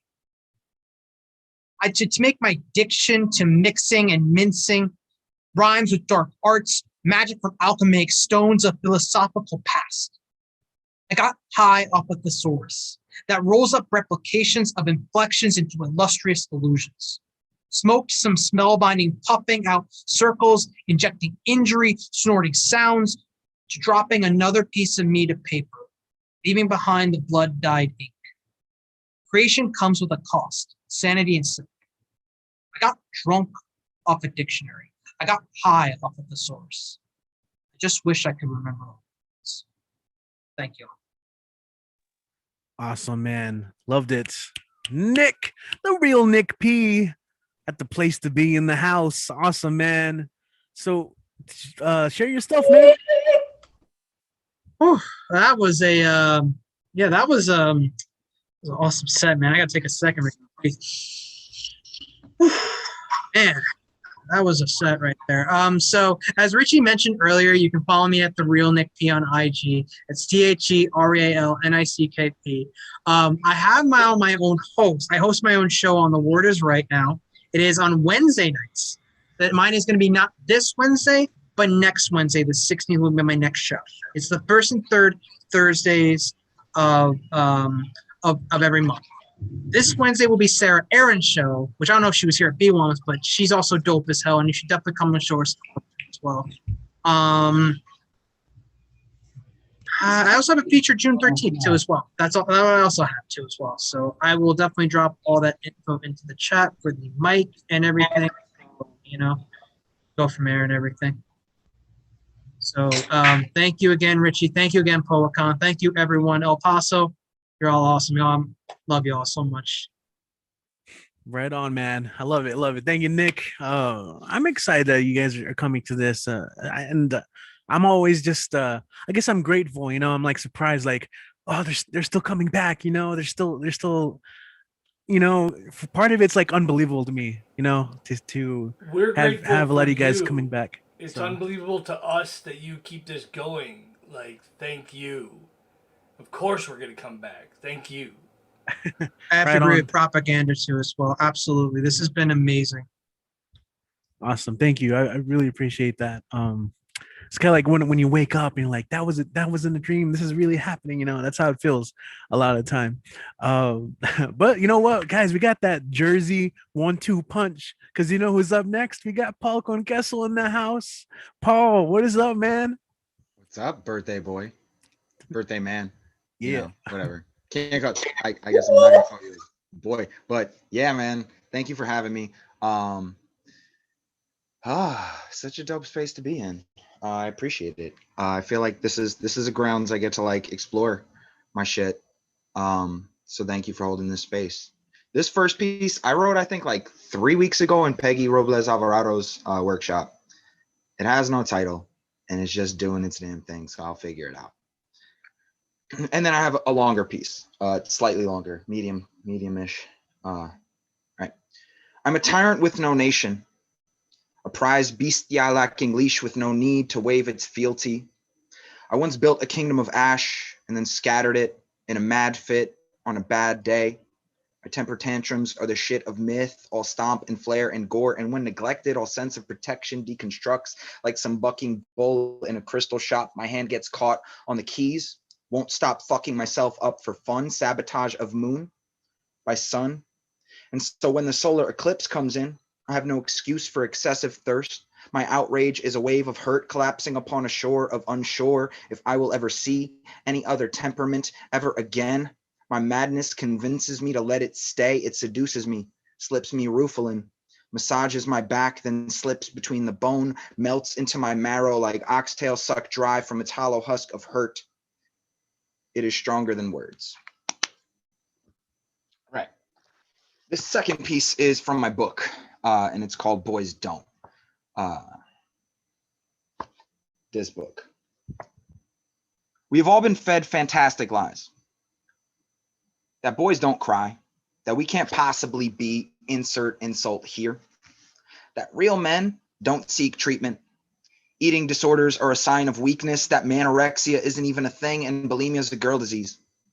that shame lives in shadow, and shadows are only larger refractions of bodies left when light is cast on them. So if you ever want to hide a thing, keep it in dark.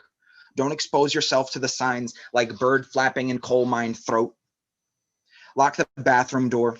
Run faucet so long that water bill becomes national debt. Stop starving and flush when you've had enough, if that ever comes. It was insinuated to me that as a man, thigh gaps aren't attractive, that there's no benefit to slow wasting, yet I've found proof contrary. Hella women willing to make Star Trek signs with their thighs that swim good and prosper shit. Moments fleet like Starship Enterprise. I mean, I've dipped in so many wells with this pen. It fell in love with the concept of branding and forgot what damage ink does to permanence. That ribs aren't scrolls keeping tally, but an empty cage you carry to display where a bird lived once. So this is what being half is like. Joy folded into its own division, hair brittling, teeth translucent, near fainting, faint hint of vomit, tongue polyped, and all the washcloths clotting blood, saliva like dust, excuses piling up in sync for why you won't meet up with friends this week and never eat lunch, weaker alibis as to why you refused to come out to some lounge. It was bloat that day. Facing the drain, you give 1,000 names and heap empty praise into tributaries spilling out, feeding river mouths. I was fucking lauded for my progress when I got healthy. The whole family said they saw such positive, dying to hear my regimen. Some assumed heroin. I replied, just eat right and exercise, but still felt marginal, since sarcasm, and saw fat wherever bone was not poking through skin, stretch taut as drum-covered songs marked on blogs from Bon Iver's Skinny Love to Tom York's creepy echoing. When you were here before, couldn't look you in the eye. You're just like an angel. Your skin makes me cry. Because I could eat, feel unfulfilled, and let it spill. But this here is a sigil for those who won't let food enter them without consent from consuming thoughts of tossing up. Boys do too. I don't care if it hurts. I want to have control. I want a perfect body. I want a perfect soul. I want you to notice when I'm not around. You're so fucking special. I wish I was special. Because I'm a thief. I keep taking without needing while heaving, stirring fingers round deep tissue misogyny of tongue wall led tectonic shift of lingual septum where fat deposits tile and bile swallowed till I choke like a snuff film. But I'm a creep. Curious how rib cage looks like wings when split. Funny the things you notice fitting fingers inside each rib. I'm a weirdo. Yet still on my knees for you, on knees to fill this need for you to see through me, although I've never seemed to be thin enough, ribs enough, hips enough, giving up on a sickly love. What the hell am I doing here? Despite having been overweight, obese, and deathly thin, I don't think I've ever been happy once where I stand. We all let the shadows in, and packs of voices taunting boys do not until they're caught in act and get taught to withhold. Boys just don't. Because boys who hide or purge or cry, leave cuts on thighs, just don't belong here. I guess I don't belong here. We all have bodies we deposit in dark closets and seek reassurance we aren't alone, not wanting to be seen as some anomaly, oddity, freak. Yeah, maybe I'm a creep, but so are you. And don't we all belong here? Oh man, what? That was freaking beautiful, man. You can't... Jersey 1-2 punch. There you Jersey go. 1-2 punch. That's right. Wow. Go Wow. in, Paul. Cool, brother. Yo. Thanks, y'all. Went dark, but yeah. Yeah, totally.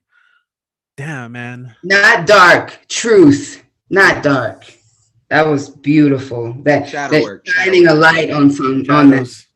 Yes. hugging my computer right now. You just can't feel it. Damn, Paul. 1 second. Can I plug something real quick? I Please. have a men's support space this Yes. Sunday called Men Who Heal. We'll be meeting 3 p.m. Eastern time. If y'all want, follow me on IG at Paul Con Queso. We're gonna be meeting on the Zoom machine and doing some healing for men's. So if y'all want to join, follow me. Perfect, man. Yeah, that's exactly what I was gonna mention to plug. But Men Who Heal, you know, that's like one of the things, you know, trying to get over that kind of toxic masculinity of that kind of phrase of man up, that you have to like avoid Dude. that stuff, what that means, you know. Have you ever listened to Guante's 10 responses? Yes, he's good. to the That's phrase? exactly what I was thinking of. Yeah. I teach that. I taught that today in my class. I taught it today in my class. And I messaged Guante like a week ago, 2 weeks ago, and he actually gave me a list of resources. Like, he hit me back. I was like, oh, this is mad humbling. Guante is like, you know, Guante is my Instagram friend now. So That's awesome. And actually, yeah, I've read quite a few Guante poems as covers on this show. But one of the things that I really love is that he actually does a really great job of providing resources of other like poets who also write about the same content if he's covering a certain topic, like that. And also like other types of resources like yeah, he hit journals me and with articles. resources. Yeah, he's like, here's a link. Here's all the resources you need for your students and your male support group. I was like, word. That is awesome, man. I gotta message you about that. Awesome, man. I'm glad you made it on. Thank you. Thank you for having me, brother.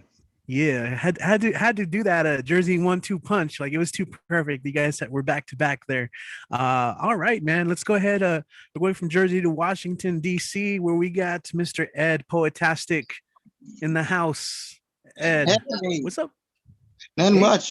I got one little thing. Happy belated birthday to you. Happy belated birthday to you. Happy belated birthday to you, Richie. Happy belated birthday to you. My name's Ed Potastic. I'm sending you birthday cheer. So glad you're born in here.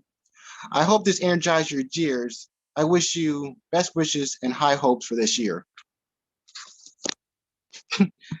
All right, my name is Ed Potastic. I'm here to make you all feel fantastic. I hope you enjoy my rhymes, so please give me the time so you all can feel sublime. I got 3 short pieces, but I hope you like them. This is called Love is Love. You should never hate. First of all, just yourself. Everyone has their unique fate. Spread the love towards him or herself. Stop the one-sided mindless debate. In every form, love is one in itself. Do you understand that? Do I need to translate? Love whomever like nobody else. Happy Pride Month. All right, and this is from Kit's wonderful workshop, and this is called Why Sparrow. Squawking without end, should I follow? You're not an enemy or a friend. Nonsense you bellow. Many words without end. I don't want to be hollow. Here I go yet again. Listen to someone so shallow. Speaking with two-faced grin. You're more toxic than tobacco. It's the same story over again. Even your shadows have shadows. You speak freely, but you don't transcend. Yeah, I'm not going to simply follow. Your crazy logic, I can't comprehend. You're a mysterious drink I can't swallow. I know a few shrinks I can recommend. All right, and I got this other piece. This is called You're Just a Tick. You're a huge tick, you ugly little leech. You're making me sick. I'm turning to bleach. You're annoying insect. You suck and suck. I feel like a wreck. You're doing too much. I do. Do I really look? I'm sorry. Do I really taste good? Can you leave me alone? Pepsi termite to my wood. My body feels like stone. Where do you come from? Does it really matter? Mind getting so dumb. I'm skinnier while you're fatter. It's not getting easy. Body feeling heavy. Carrying something so needy. Mind feel like gravy. I try to yank you. You give me pain. You're strong. You're stickier than glue. I'm sorry. You're stickier than glue. You're driving me insane. Why do you love me so much? What did I do to you? You're giving me a huge bump. Before I knew, you grew. Can someone please help? This thing annoys me. I'm going to die and melt. Please set me free. No, I can't give up. I won't let you win. I'm not a stupid chump. You're not my end. Give me a burning match. Yes, that hits the spot. That's right. Turn to ash. Oh, my burden went pop. Oh my God, I'm finally free. No more bloody itch. I could be good old me. No more digging my ditch. Thank you.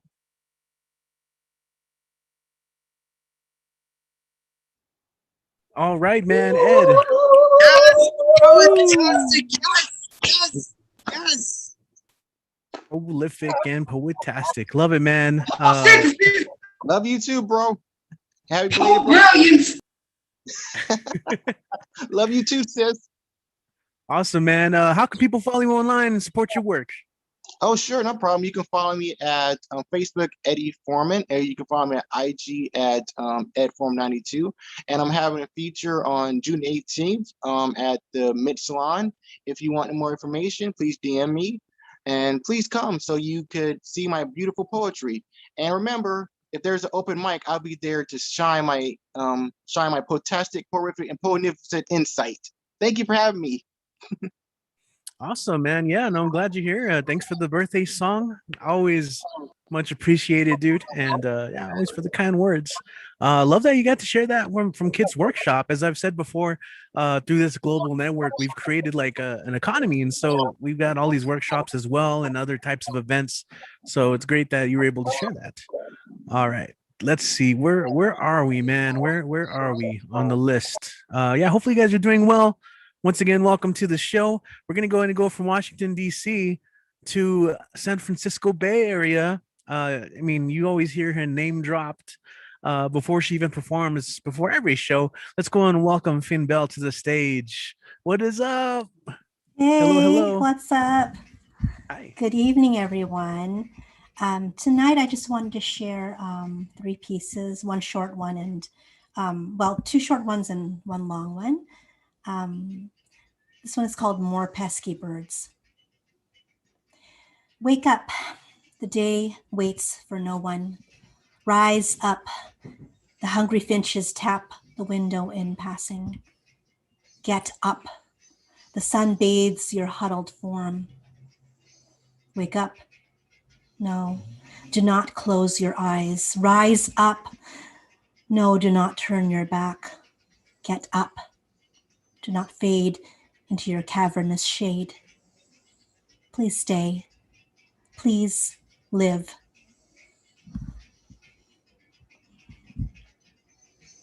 And then I did this one at Tumble Words. Who knows what it is? It was based off of Kit led Tumble Words this past Saturday. And he said, go over the top, go big, talk about something that's an everyday routine. So this is called, But Baby, You Have to Lean In to Get This. Biting my lips, I'm biting my lips. I would rather it be you. Take the bottom one, take my tumescent pillow into your mouth, and please now suckle. But we move away from my first thought. Let us back our train of runaway thought up a bit and allow others to catch their breath and board the Chaos Express from point A, stop for a spell in nowhere landia before arriving at point don't behave. I apply my crows down and crimson, immaculate, I apply it and bow the tip. Ping, ping. Have I shot 3 well-aimed arrows at your heart? Bing, bing. Do I now have your attention? Build a bitch now. You will see the goddess later if you stick around. I don't promise anything I could not deliver. When I ring around the rosy, oh, the intent is laid out. Trip on it, fall down to the bottom, walk on right by, but you see, you were not paying attention. I count you in a single raised eyebrow. Don't wait for the quiver to tip and for one side to raise up, smirking. The words, the actions are still just too loud. I deal in the nuance that gets devoured. And finally, I wanted to end with, this is something of an ekphrastic on Fernando Amorsolo's painting called Dalagang Bukid. So I call this Panibagong Lakas, Dalagang Bukid. Magtanim ay di biro, maghapon na kayuko, Di naman makatayo, di naman makaupo. Dalagang bukid, did you sit for hours in the grip of the unforgiving heat still?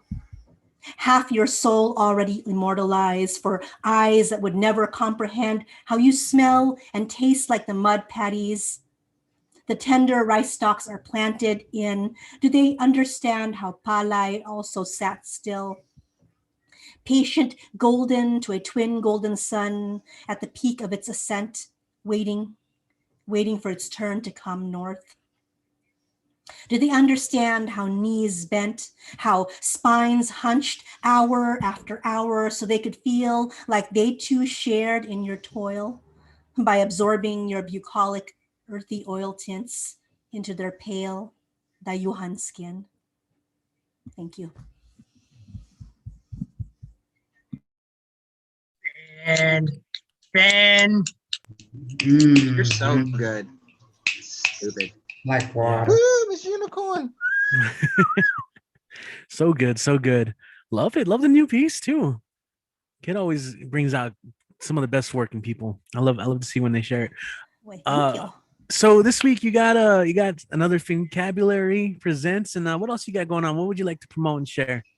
Yeah, I have a Vocabulary Presents on Thursday, which a lot of people seem to like the title. The theme is called "Who's Got Your Back." No shade there. Anyway, sorry. And so I have a show on Saturday, every Saturday, called The Poets Lighthouse with the PGN Network. And my guest and we convened on Friday, and we must have broke something because they're still editing our episode. So I had Richie Marufo as my guest for my fourth episode of The Poets Lighthouse, and we had so much fun that we went off topic here, there, everywhere. Richie did his magnificent looper. He did this amazing poem, which keeps on growing and changing to something different. But we gave the tech team so much to work with that. They're still working on it, so that's going to be released soon, and I will share it with everybody. But please watch it because Richie is phenomenal. And then finally, I know that Michael mentioned this, but I'm also part of the 10 Years of Poetry in the Brew anthology, Singer, which is coming out next, what is it? End of this month, 24th of this month, I think. And I will put that in the chat. You could pre-order it now. Yeah. All right. Awesome. Thank you. Always at the center of a lot of cool things going on. Sinew, looking forward to that as well. And of course, check out Vocabulary Presents on Thursday. Awesome. Thank you so much for joining us today. And yeah, that was a really fun episode. It was cool being on the Poets Lighthouse. I'm sometimes I've bad interviews because I talk a lot and I'll go off tangent. But it was super fun. I mentioned it earlier, but if you haven't already on YouTube, like the Poetry Global Network, you can see past interviews. I'm looking at Paul right now. He was on the Poets Lighthouse. That's an awesome interview. I really enjoyed listening to that one. And of course the Poetry Times as well. Domo is one of the anchors there. There's also the Poets React, and I know Marissa takes part in that one. So there's a lot of cool programming there. And again, it's going back to that network, seeing all this stuff developing out of it. So yeah, follow them. Let's see. So we're gonna go. We've been bouncing around, but this open mic is based out of El Paso, Texas. So we're gonna go to a couple of El Paso poets so they can rock the mic like they always do, and then we'll go back, jumping around from place to place, and visiting you beautiful people from all over. But right now we're gonna welcome Lee MS back on the mic, and they're gonna come with the fire. They always do. What's up, Lee? Hey, hi everyone. I am tired, so I'm gonna go straight to the point. Sorry. I have something old, something new, nothing borrowed, so I'll read something new as well. So this is something old. I read it, I think, like a week or two ago in honor of Pride Month. It's called I'm Here. Transsexual. It's when a woman wants to be a man. corrected on my own sense of self, my previous words erased by outdated terms that could only come out of the ashen lips of a dinosaur who should have retired many centuries ago. He asked, "What does your husband think? Won't he miss?" Hands squeezing the air between them and his chest, the only eye contact I had through the session happening as he might hands groping breasts. I sighed in all stages of grief and landed on disbelief. Shook my head no and reassured him again with a, "I can bring him in if you want to. He's waiting for me outside." Head shaking, pen scratching against a jello notepad. "I will have to diagnose you. A test, some sessions, then I can make a recommendation." I thought, I was not aware I was sick. I said, "Would that help with getting my surgery?" I thought again, why should I ask for permission? Therapy, then maybe hormones, then maybe after a few sessions of me paying him to tell me what I already had explained, then hopefully surgery. He ushered me through the door, impatiently handing a note to his secretary and murmuring, "Set her up for an MMPI for next week." He disappeared behind the closed door of his office where I had told him my illegal name, my undocumented pronouns, my body's immigration goals. I thought, them, capital letters, full stop. The secretary called me by a name I had buried 6 feet below ground ages ago, while looking at my paperwork with my illegal name clearly written across the preferred name option that apparently was only there for decoration. I thought, Lee, one syllable, ambiguous, mine. I said nothing. "You won't see him that day. It's just an exam, 3 hours, bring some water." I said, I will call at a later time to schedule it instead of ignoring her dead name me and misgender me for the 6th fucking time of our interaction. I hanged the phone on her days ago when she called asking for dead name. Informing her of a copay, I said, I don't know her. Repeat this exact experience, only I have wasted months with him. His performative allyship apparent only when he talked about friends that gave no permission for him to disclose their lives and out them.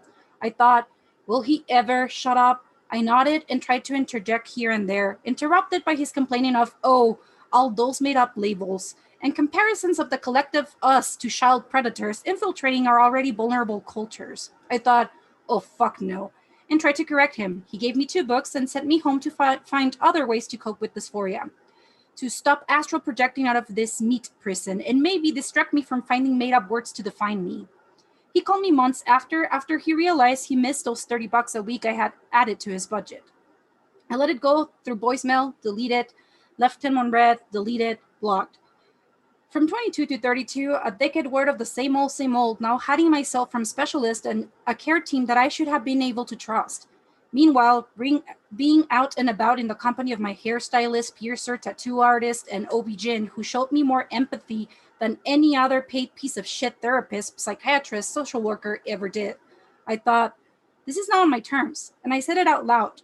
Too fed up already to pretend. I thought, well, if following these rules has only postponed my transmutation 10 years, might as well use these anchors tethering me across borders to falsify the anguish to make it just strong enough to be alarming.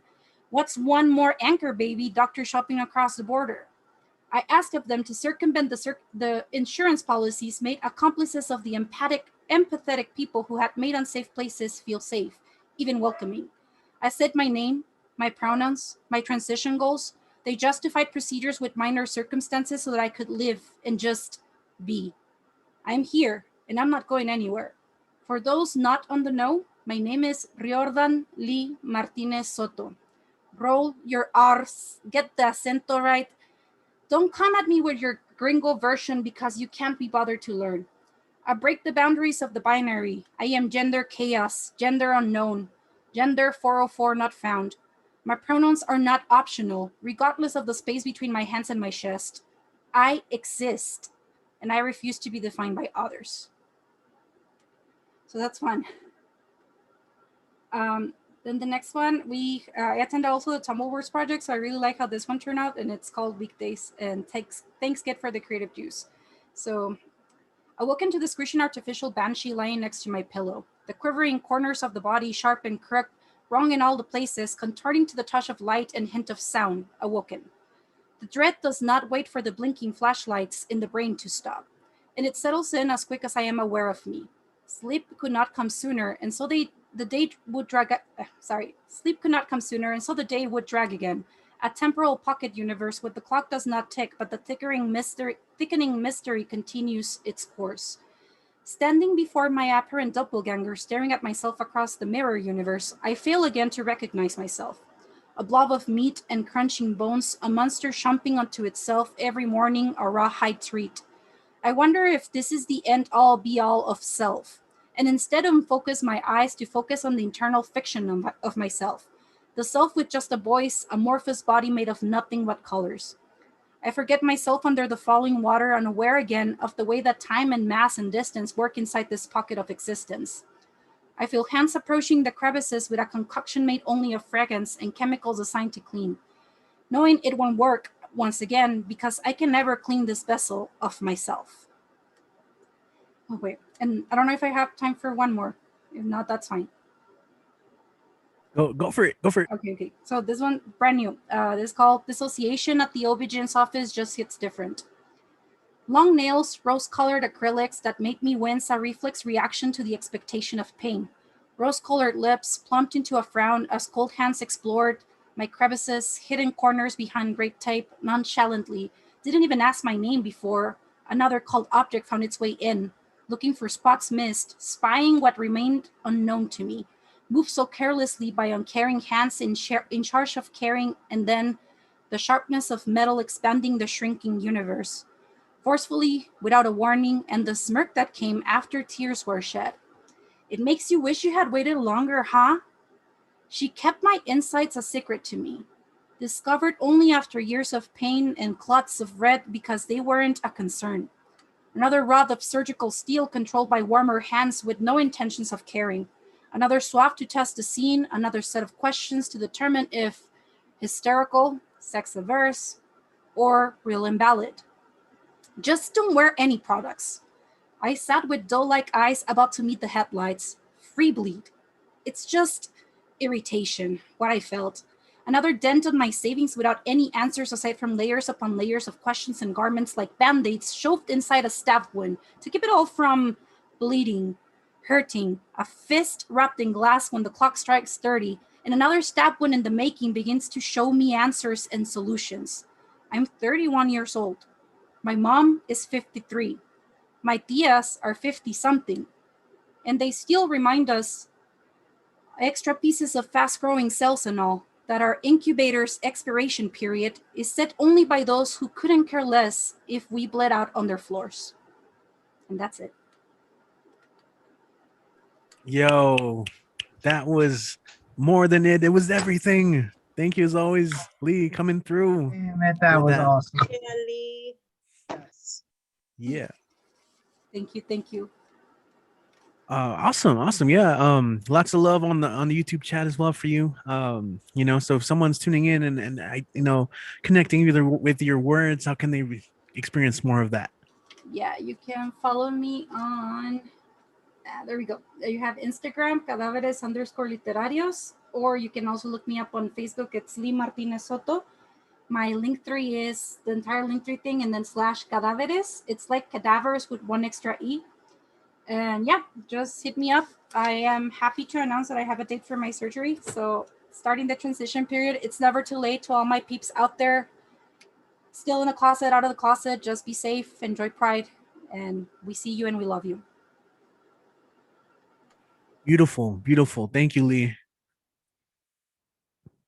Thank you for being you, and sharing that message as well for anyone listening right now or watching on YouTube,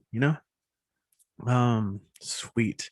All right, we're gonna stay in El Paso, and you guys already know he's been name dropped several times on today's show, as he usually is, because it's deserving. Let's go and welcome Mr. Monday Night, Kit Wren. What's up, Kit? What's up, me? I'm doing pretty good. Yes, order is restored. The birthday twins are following each other once again, and I am just so proud to know Lee and to have I forgot how I was going to end that sentence, but that's okay. But we're just going to go through it. It's 3 of mine and then the cover poem. Yes, we've had some new people here, and we've had some people who forgot what they did did prior, but that's okay because first impressions aren't as important as you might think. And I've written a whole theory about this. I wish to relieve one pressure you have felt and replace it immediately with another. Do not worry about first impressions. The first impression is nothing. It is easily overridden and constantly amended, often forgotten entirely. Much more important is the 0th impression.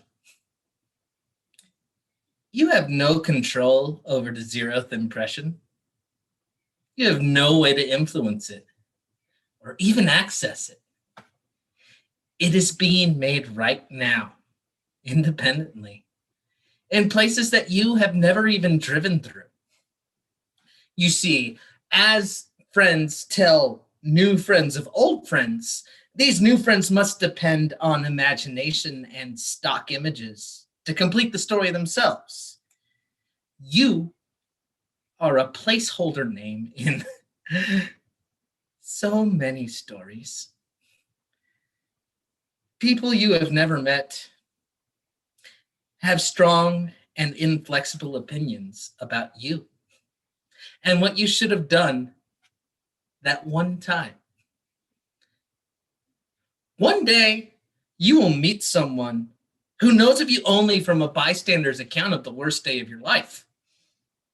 If he or she makes the connection, they will be close to starstruck, trying to reconcile the physical facts with their own understanding. You must see they have carried this cartoon of you, this caricature from a tourist trap, for a long time. It has been rolled up, put in moving boxes, and subsequently unpacked in new domiciles.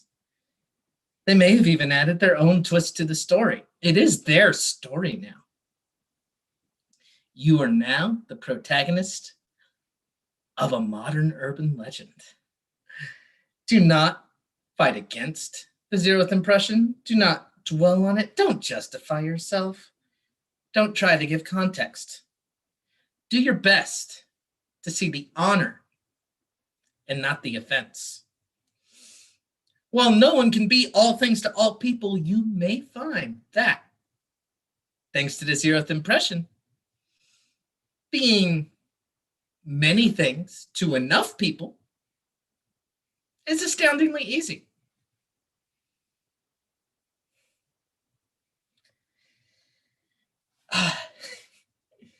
And now a short one for Pride, which is more appropriate than when I wrote it, but it's whatever. I should stop trying to give these intros because I never really think about it, and then I end up just rambling. So I'm just going to stop this intro right here and just read it. I want all of the trans men growing their first wispy, irregular beards to know that I am proud of them. You had a very specific dream, and you fought against all social currents to both be and become yourself. Soon, this will just be another thing to keep clean, a ruler-ready measure of sloth, but in the same way that unathletic eye can tell what a coach said wrong by the way his sophomore safety backpedals, I suspect that you know more than I do about this masculinity racket. Okay, and as you've heard throughout the night, I was the host of Tumblewords this past Saturday. The Tumblewords Project is a generative writing workshop that meets on every Saturday, 1 Mountain to 3 Mountain. And I also maybe got something new out of it. So let's see how y'all like this new shit. The same raven was sitting on the same lamppost at 10:30 a.m. and 2 p.m. on an otherwise unremarkable Wednesday. What did it know that I didn't? Everything's a sign if you want it to be. It was still there at 8:30 that night, and I, convinced that this bird would insert meaning into my flat life like yeast, commanded my Uber driver to pull over. I asked the Raven, "Are you here for me?" No answer. I hit the post twice with what I thought to be summoning force, but when the metal stopped chiming, the Raven did not fly down or even look down at me. But he still spoke. "I'm not here to tell you anything. I am not the corner piece in the puzzle you've made of life. You have a colonist's eye. You think everything you see is yours. Why would that be true? Do not hit my lamp again. I have ravenly duties to attend to. Attend to your own, whatever those are." For years, I wondered what he meant. Never mind how many years. I think he meant that I must inhabit myself more fully, to risk my blood going to the fingertips and not keep it all in the core, to not see all animals as lessons and all people as transactions. I try to recall which lamppost he holds sentry on, and then I remember his disinterested, exasperated, almost disgusted tone. A thank you would be ill received. An apology would be worse. Haughty and presumptuous, my original sins. I sit in the bathroom practicing, nodding sternly. If I ever see the Raven again, to show him that I too know my duties and have been briefed independently on the new intelligence.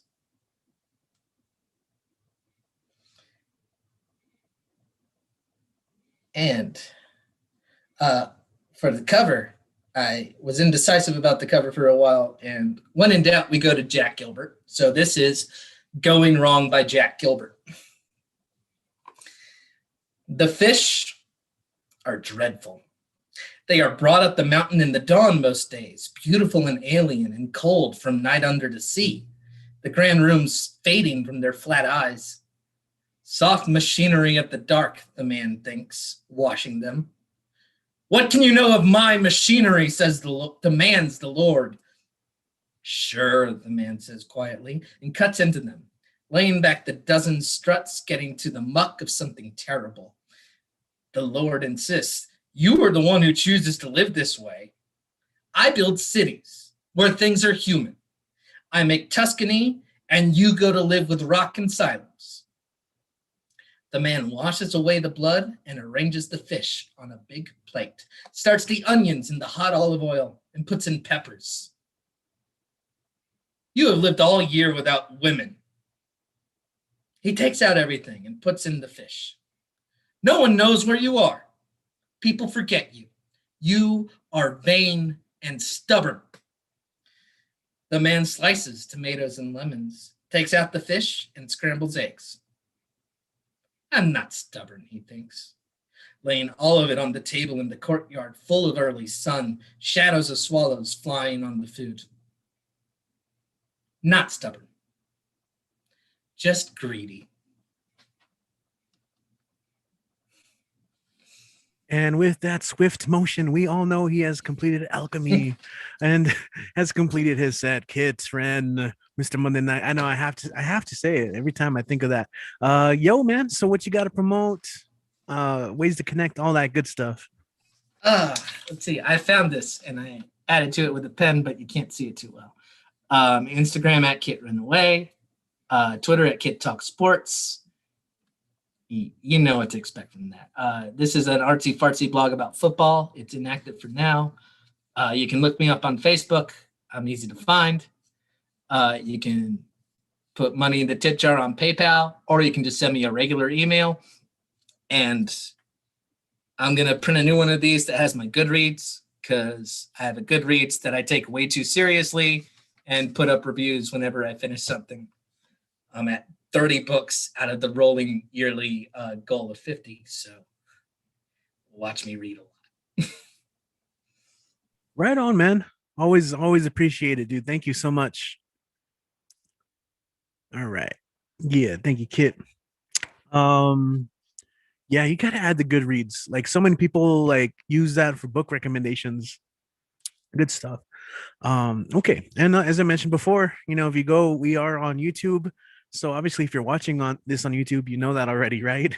But for those of you here on our Zoom call live, we do have our YouTube channel. You can just find it by looking up Barbed Wire Open Mic. If you want, you can subscribe, and you'll always be updated about these events. And actually, that is another way to get to the sign up sheet, because because I schedule these live streams, if you go to the actual video when it's not live, you can actually access the sign up sheet in the description. That's like a little hack for future if you guys are always trying to find the sign up sheet. And I try and put that up, by the weekend before, usually Friday or Saturday of the previous, you know what I'm trying to say. Dang, why are we having trouble talking today? I don't know. I'm going through like cups of coffee like crazy. Okay, but we got more peeps. I want to make sure they get on. So we're gonna go from El Paso back. We're gonna go to the Bronx, New York. We have Amanda Villanueva in the house. What is up, Amanda? Thanks for staying up with us. Hey, word. Usually I'm knocked the fuck out, so I'm happy to be awake. And I'm gonna share two really short pieces. The first one is called Bloody Castle. We wake up to the same shit we once refused to sit with. Except this time we do not go back to old ways of dealing, old ways of healing, old ways of leaving, whatever it takes. Distance, space, massaged heartbreak, corrected mistakes, a warm embrace for our sake, for us to make it. It is worth a shot. This vicious elephant in the room refuses to go unnoticed until the cracks in her skin are soothed by the lotion of love. We must nurture the silence between us. We must thank each other even when we do not make sense. We must listen to hear and not to respond or react intact. This love may no longer be, but it is still worthy of tending, of mending, of following the sky back home. If there is such a throne you and I can still share, if that castle in the sky is still engraved with my blood, then we might make it.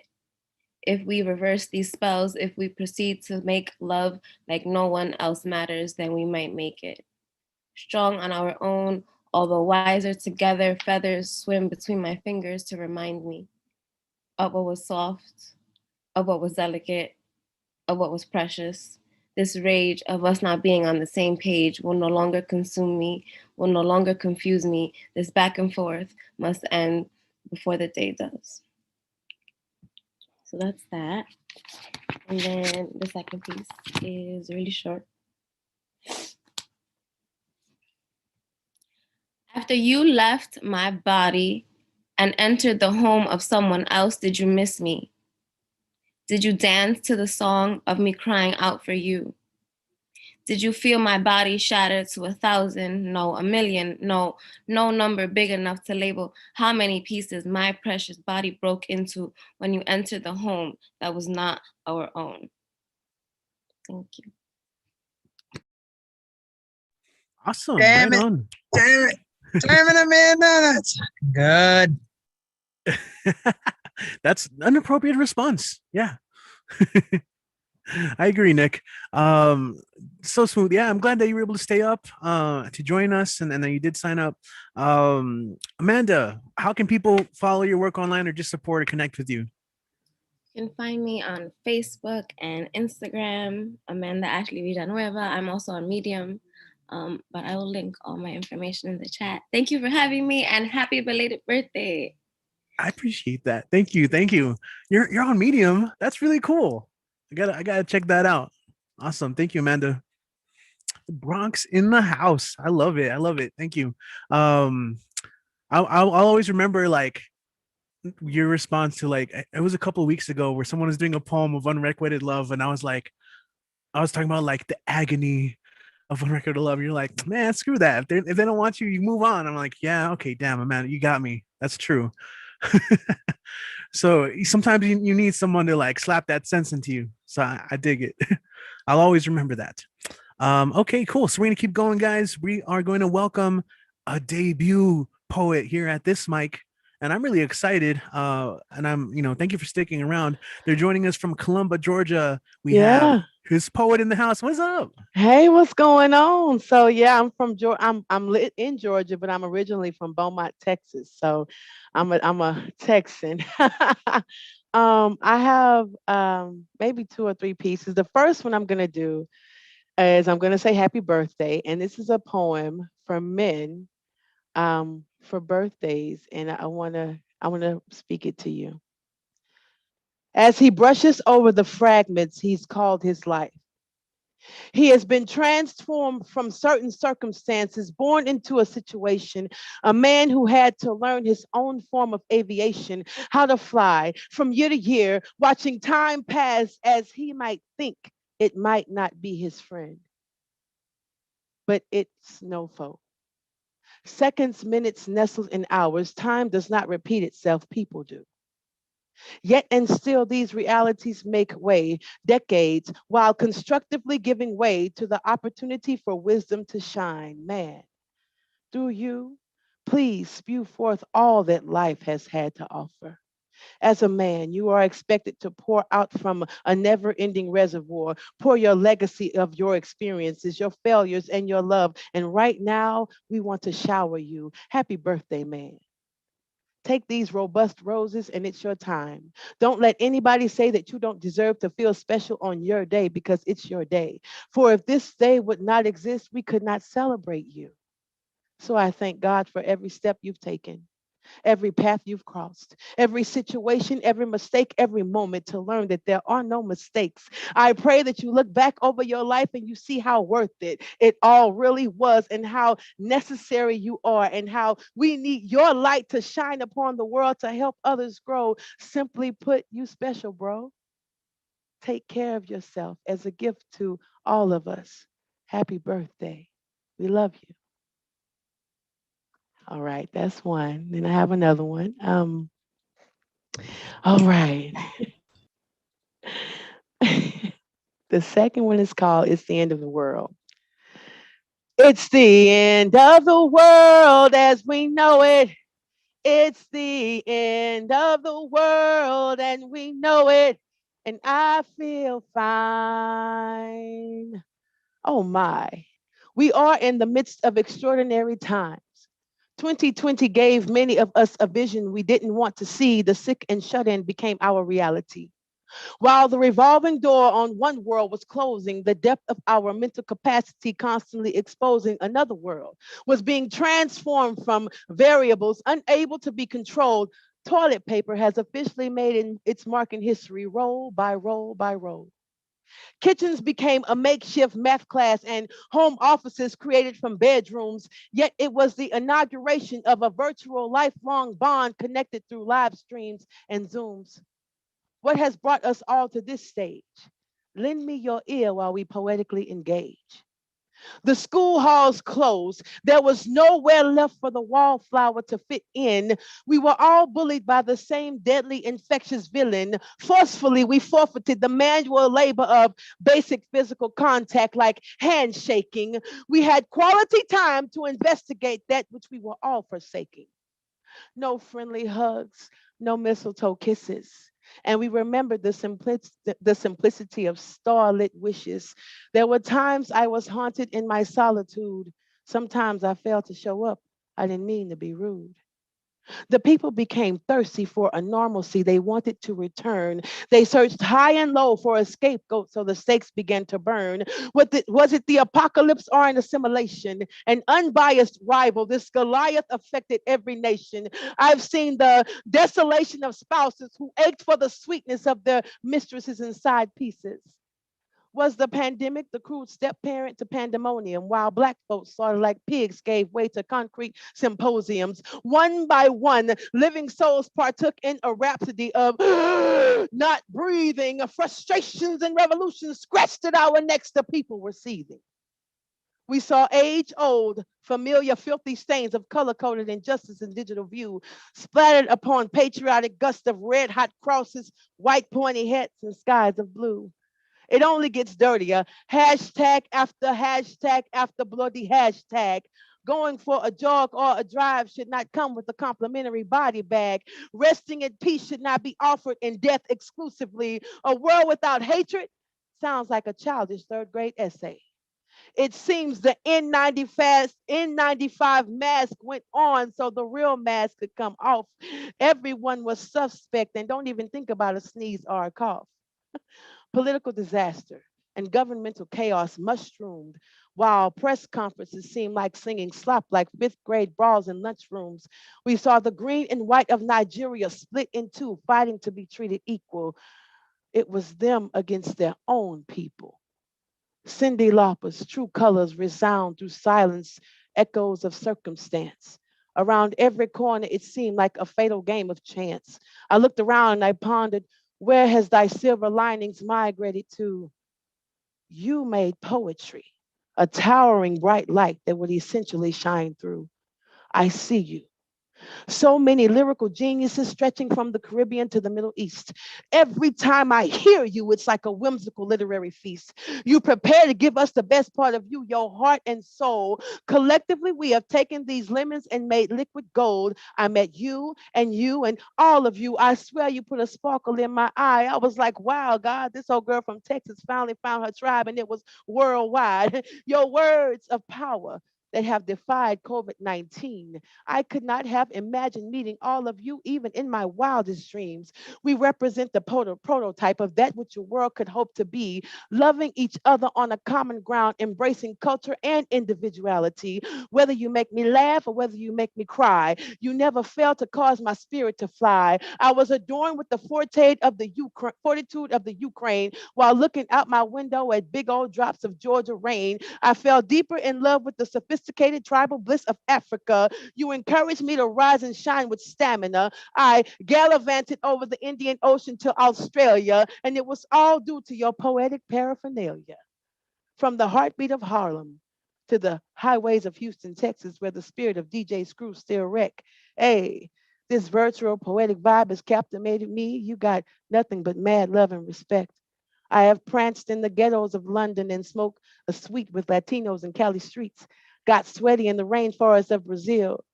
You have virtually given me a special part of your world, given this line is something she can feel. I needed you. When I could barely manage to get out of bed, you gave me your shoulder so I could poetically rest my head. We accept offerings of written vision, your perception of Earth's 360 degree. I tell you the truth. If it were not for you, why, I think I may have just died poetically. Thank you. And I have one more. I like talking about difficult situations, and May 31st was the anniversary of the Black Wall Street that happened in Tulsa, Oklahoma in 1921. And so I think about the United States and how everything is trying to be made right. Everyone's trying to, be compensated for the wrong that was done to them or whatever. So the title of this poem is called You Owe Us.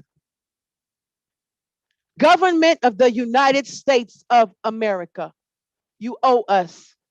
I'm bold enough to spit this truth because, as your currency says, in God I trust. Wealth of the wicked, crypto laid up for the righteous. It seems the U.S. Treasury will be a complete and total bust in approximately 3, 2, 1. Trust me, I don't spit remedy just for fun. I can only be his poet in this thing, no pun. The beginning of the end has long ago begun. And the time has come for an orchestrated remorse. High time for this land to get on course. Reparations is a thing we shouldn't need to force. Run me my coins. This I do endorse. Can we take a moment to dissect? I want to speak on something that this country won't let us forget. We see them bow on one knee, dripped in kente cloth full of regret. True vindication of what you have done for years, I cannot detect, see. Reparations is indeed quite an impactful word. In all actuality, one may call it an action verb. It means you do something because you did something, not too absurd. There needs to be a repair due to the civil violations which has occurred. We are of this human race, and upon earth is where we all reside. So in essence, we can call this a never-ending era of racist, humanistic genocide. Much has taken place, and a lot of folks got hatred eating them up inside. Too many have lied, the government done lied, and no one seems to care for the tears we've cried. I could dote on slavery or how many of us got hung up on the tree and all the free work we did never got financial relief, or how your constitution wasn't written for folks that look like me. I could talk about the Greenwood District of Tulsa, Oklahoma, a perfect picture of how we created America and the dream, period, no comma. Banks, school, businesses, wealth, and churches, prosperity on every corner.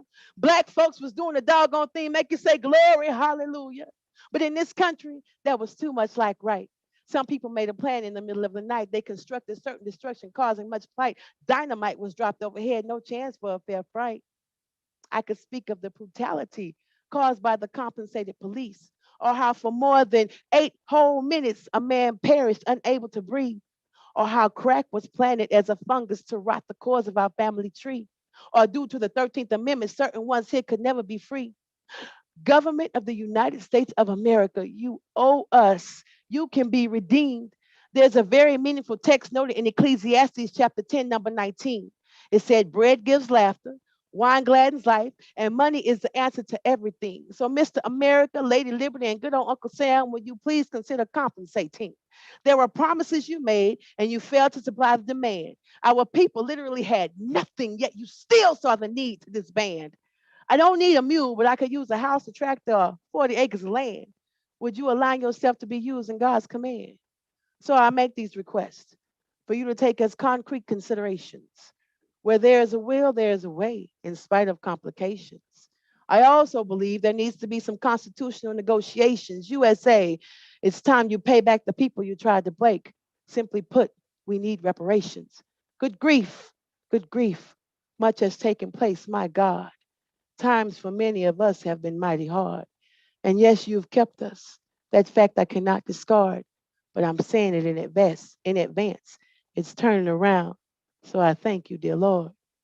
Thank y'all. My name is His Poet, and I'm done. Yo, everyone make some Holy noise. fuck. This poet. Oh my That was so God! Ah. Like we, where you been? Where you been? You need to come back. You need to come back. For real. Thank you, love. No, for Thank real though, y'all. like I'm super grateful you found your way to this space, and hopefully you come back, just not here, but like as you notice, there's a lot of other like events going on. Yes. Oh man, how many, like I can already tell, like you have that stage performance. I mean, you got that stage presence, you know, from the way you recite your words, and you're so succinct with these issues, like you said. So how many poetry slams have you won? I don't enter slams. I only ever entered one slam, and I won it. It was with a bunch of rappers too. They was rapping, and I just like, they would do poetry. So Hell yeah, that's awesome. Well, I'm glad you're here. So you're undefeated, is what you're saying. Yeah, there you go. There you go. That's exactly it. How can we keep up with you, follow your work, and support you? Well, y'all, if you Google His Poet, you will find me everywhere. Just His Poet, Google me, and it's right there for real.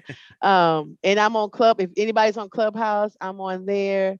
IG, I'm His Poet everywhere. So thank you so much for this. I found you like on IG, and I just thought, I was like, it's just kind of like stuck in my spirit. I said, I'm going to sign up, and so I'm glad I did. You guys are amazing. Thank y'all. Beautiful. Thank you. Thank you for staying up with us as well. And we hope to see more of you. You will. You will. Thank you. Awesome. Welcome. His Poet. There you go. Go follow her. You know, like you said, everywhere. Just Google her. That's all. It's what also says on the bio note. Like, just Google me. I love it. I love it.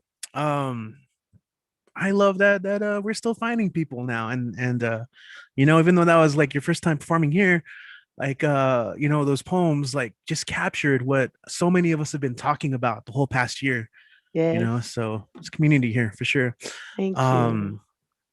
Awesome. And as I've mentioned before, it is international, so we're gonna jump across the pond. I don't know why I said it like that. We're gonna go to India, where we have Angela Celestine back, and I know last week she had some Wi-Fi issues, so let's try it again and see how things are going. What is up, Angela? Welcome back to the show. Hello. Hello, everyone. Hey. Hi. So let's start. I hope everything is okay. My video and my audio. Everything is fine. Hello.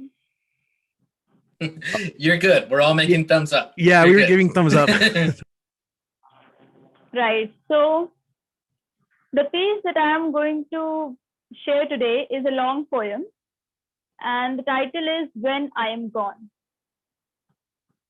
Gazing at my pallid palms, relishing my mind in my mind, applauding the mystical carbine. Suddenly my eyes settled for irresistible siesta. A bizarre library with no soul around. Scary clown gripping a book emanating strange sound. As I plugged the book and read, thunder echoed inside my body. Following the revelation, I ran, rushed, and dashed into a forest dense and deep. I tumbled down before I could calm. Managed to crawl through the littered leaf floor. I slumped into a wooden stump and gazed at my pallid palms. My eyes wide open now, mind mediating between fantasy and actuality when blood streamed from my knees, no dream. Pondering each word from the book, hoping them to be distorted, my mind silently accepted the truth. And hands rushed through the withered pages of my notebook. I'm inscribing each faces in my mind, each curves, ups and downs, and the symmetry just this day, and I'll set them all free. Gifting Husseini's bestseller, you wished me birthday bestie. It is Thursday saying you had to leave. My eyes seeing you leave were pricking. Beating machine inside me started ripping. Now I'm traveling widely, reading Murakami before I'm gone, feeling sun rays dancing in waves, feeding robins. Days have passed. Oblivious of date and time, I write when moon stares, listen to melody when sun cares. I'm building walls high so no one reaches me. Drawing borders is essential, you know. But my pestilential thoughts are still innocent and I am quiet. But quiet is not always peace. By now you have spotted my growing insularity and I, my breast's irregularity. I cry, I try to change whatever am I. And my love, I dream of you often. Urge to see you before I rest in coffin. Urge to rest my head on your shoulder, but my love, now I feel colder.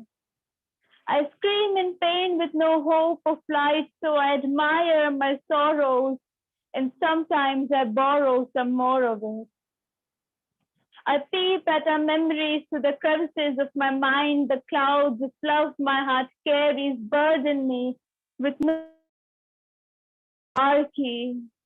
They flood my soul, my heart, and eyes like a wounded wolf in dark forest cries. Spurning the theories of what snuffed me, scraping all suspense, I put my pain in a quote. Here arrives the toughest letter I wrote. If the morning sun rises without me, mustard robins run for me, and you see me drowning in blood red, you would cry. Holding my slitted wrist, your tears would pass to my skin. Your panicky eyes noticed my nose.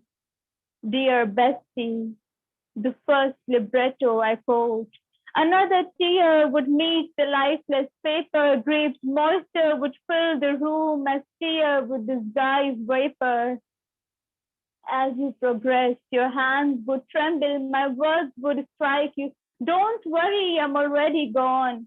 Gather the letters and rush to the lawn, burn them and see how smoke blackens the sky. Wait until you see my hands waving at you. Goodbye. Now you would come back. Adore my pale face. You cry out loud. I won't be back, dear, no matter how much you shout. Extinguishing your questions, I advance. My life a hopeful, my mind another storm. No drug could work, no SSRIs. My mind works differently, a preternatural device. So, a revelation occurred in a forest a day. I would turn evil the day my thoughts kill a cat prey. Mine would vanquish my heart and my heart would pray. The following day my beloveds would face the fate of the cat prey. An inherited curse shall die with me, I say. But first on your left lies a bouquet. Deliver it to my love, will you? But don't you read the note in blue. Hey, my love, I'm already gone. A part of me lives in songs I addressed. They were for you today, I confess. Reminiscing your smile, I will adore you from among stars, adore incomplete journey of ours. Visiting my grave, doing a favor, you would drop your tears on it. Feeling your warmth, listening your heart beat, would cry my corpse underneath. Now you, Mr. Bestie, I am unenlightened if God welcomes me or devil, but having you have always felt like heaven. Dying is not my will, but for saving you, it's an obligation. Tens of my mistakes, hundreds of your lectures, 200s of your apologies were yet to be made. My bestie, I'm really afraid. I miss you. I am sorry for calls unattended, for distances, differences that will never be mended. But when you put your shoulders down and your eyes search for me, halt a little and look back at a memory. A gem for some, pebble for some, were eyes for you, best creation of July. You slept holding my slitted hand. My dear, it's not fertile land, but desert sand. Here arise the sun and send humans for my burial. You gently put me inside the blue coffin, cherishing my sunken eyes. You push my hair thick behind my ears and cover my face with shrouds. Moving backwards, you would collapse. You open your eyes in symmetry. For the last time, you inspect my face in capillary, gifting me jasmine and smiles. Why left me too soon, you would cry, but please, as you go, don't wish me goodbye. Every night you will remember me, will look for me. In woods near seashore, under the sky and memories. You will spell my name as it rains, I will be in raindrops. You will watch the sky, I will be with robins, waving my hands at you. But you won't see me. I will feel empty. You will feel empty. A traumatic void. Sun will still rise, clouds will still gather, my bestie, even when I am gone.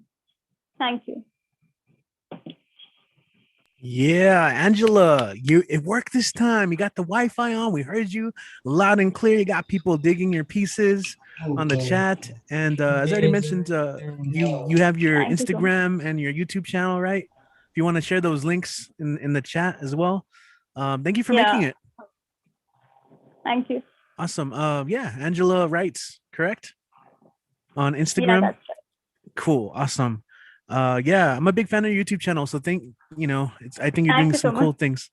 Awesome. And I shared that in the chat, but if you want to share that as well, thank you. Thank you. All right, cool. And that is a cool background. You know what that background reminds me of? It's very similar to the background of Sandy Shakes, who we're gonna go now to East Los Angeles, and she's gonna share a little something. Sandy in the house, we've missed you so much. Sandy, welcome back. Hi everyone. Hi fam. Yeah, I've been gone. So the world made me work in person again and that sucked. But yeah, big shout out to Richie, man. I'm always here for you, and so is everybody else. I want to give a quick shout out. Check my shirt. I'm representing BWOMS. It fits lovely, and it's burgundy. So yeah. Okay, 2 short pieces to wake everybody up. Let's do it. All right, here we go.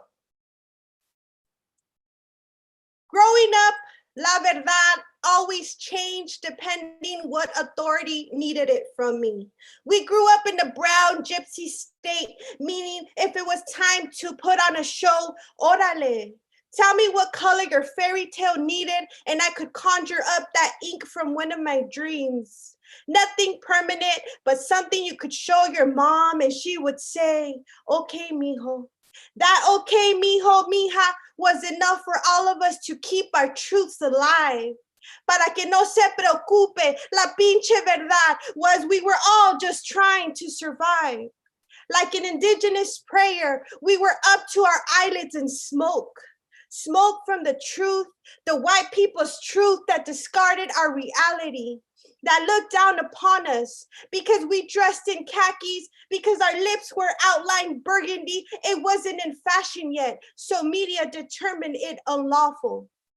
Brown people's truth, raza in particular, is outlawed, mostly because our power is feared. The power to decipher time and space and maps and murals that were so ahead of our time, they were deemed gibberish. How an ancient civilization can hold enough wisdom and technological advances to scare our captors into demanding that our truth be ripped from the soil that we cared for. They told our truth that it was an orphan. When we were here, our wounds were still scarred from the truth brought into our ancient skies. Dile a mi verdad que su familia vive todavía, que viva entre nosotros. Our truth has roots. Your American weed killer stands no chance on our 3.0 hybrid gente. Okay, first piece. Next, real quick for Mr. Richie. Obviously new, because he was just 15. Here we go. Richie, for the way you serenade the solar system's tiniest stardust, flow for them, Richie. For the way you inspire entire stories from poets who had decided to burn their pages, and now they desperately rescue their ashes. Thank you, Richie. For the way you handle the silent solo dance that is hosting. Baila esta cumbia, Richie. For the way music drips from your veins and makes your tongue produce beats in the same category as doctors in the 90s. Give them that bass, Richie.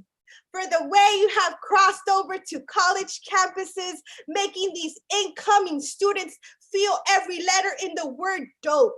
Teach them a lesson, Richie. For the way you are El Paso, the land of Texas barbecue, candy red lowriders, my favorite poeta soaked in Lone Star State swag. Show them the hottest desert sun ain't got shit on Richie Marufo's life. Happy birthday, brother.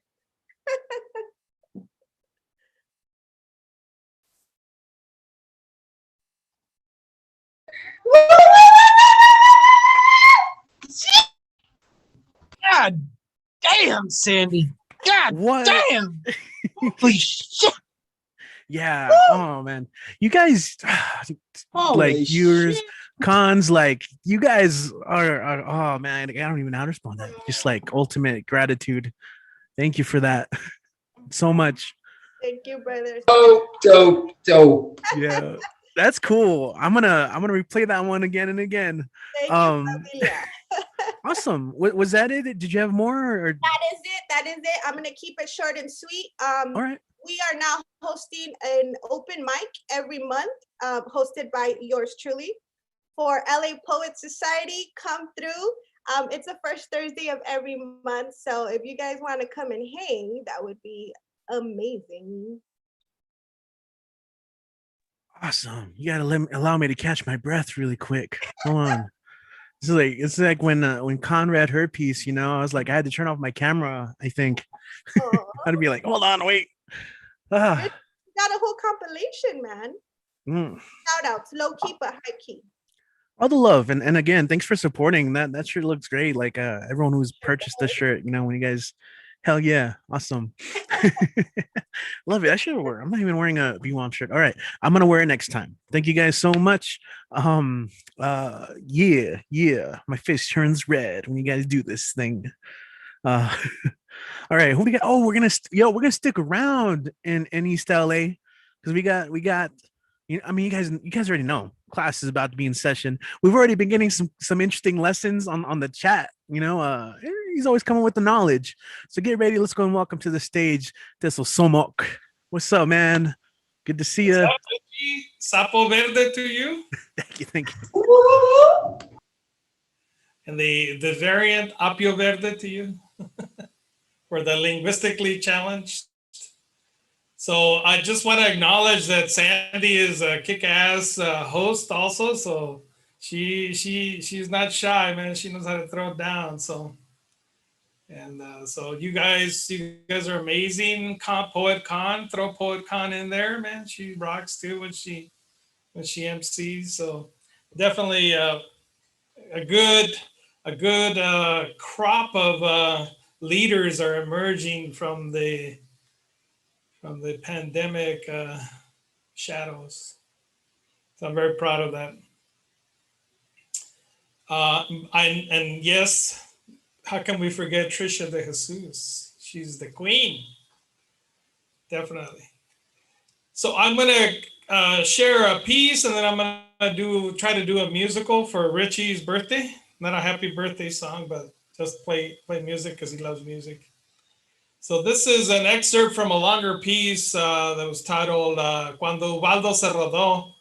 I read earlier the Mezcala portion, and then this one's called El Veladero. El Veladero was a small mesa at the top of the Rio de San Juan de Cacoma. It was a steep climb out of the river ravine onto the mesa. The mesa is flanked by a westerly facing cliff from the higher mountain that is located exactly in front of the house that my grandfather first built when they first came over from Pabelo. Pabelo was another rancho southwest of Mezcala, San Jose de las Palmas y Yerbabuena. It was over the Sierra Madre. My mother would forever lament her departure from the coastal influence climate that was so productive and the bountiful harvest that she experienced from there. She always spoke of the handful of shrimps that she would pull out of the streams. There was never a shortage of food. This was not the case in the semi-temperate region where Mezcala, El Veladero, and San Jose de las Palmas lay. There was very little flat land. Most of the land were tiny, small mesetas that allowed for dry farming and surrounded by tree lines of robles, oaks, and tepehuajes, which were used for home fuel. El Veladero had a great history of being a magnet for lightning during the thunderstorms. Since it laid on top of a mesa, it was a natural grounding point for the area, especially if the residents created lightning poles from their AM radio antennas. Such was the case in these tiny hamlets where the outside communications relied heavily on the transmitted word via the radio stations. I remember the battery operated radios that were used to get music while my grandmother and all the other women did their laundry during the majority of the day. At night, my grandfather, Florentino, would pour a glass of mezcal as he listened to the closing news before going to bed. He would listen to 24 Horas con Jacobo Saludowski at 8 p.m. These were his international and national news for the day. At the end of the day, he would be instructed to turn our aparatos off. These were very primitive wick and kerosene lamps. They were made from recycled pesticide containers of the size of a liter. They were notorious for going out when the wind blew on them. They had no wind breakage to prevent from being blown out in the wind. If you wanted light in the windy area, you had to use ocote, or pine resin laden splinters. These were shards of pine tree with lots of sap.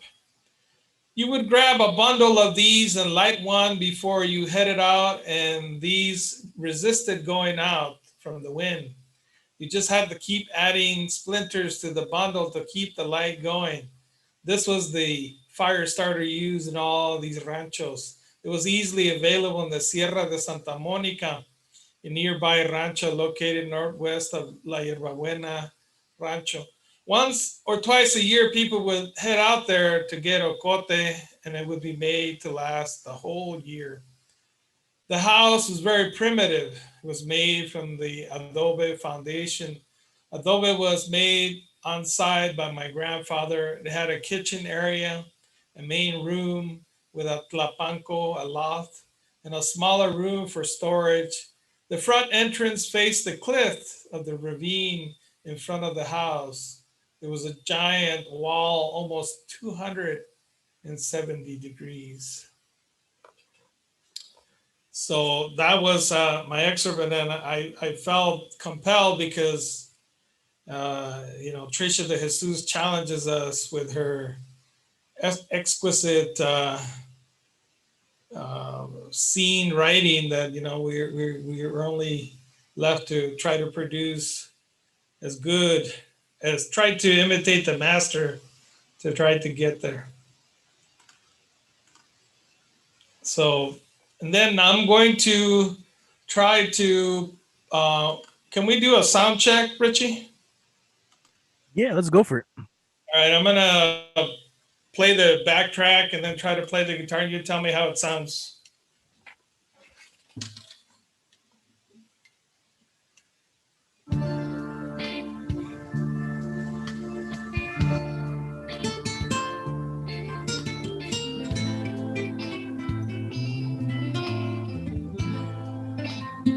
How does that sound, Rich? Sounds pretty good to me.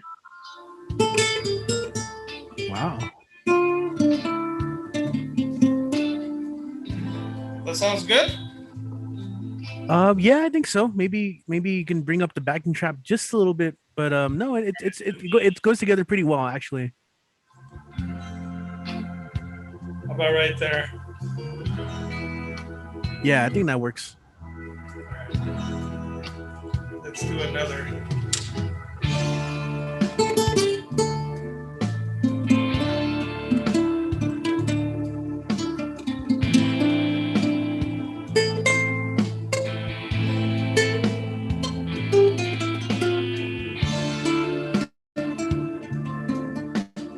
Sound good? Yes, absolutely. Hopefully the thumbs up's not, Huh? Yeah, it's sounding good. All right, let's go. All right. So I'm not gonna be able to see you because I gotta have like all these things up. So if something goes wrong, just talk to me and then we'll take it from there. All right, we ready? Yeah. Happy birthday, Richie. I'm Thank you. scared that you said you're only 30. I'm like, damn, man, I am super old, man. Here we go.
years ago, your modern arrived.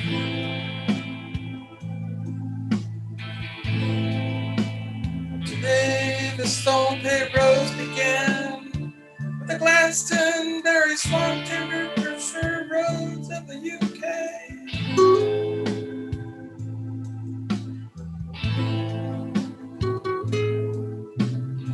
Lingering road, long yesterday.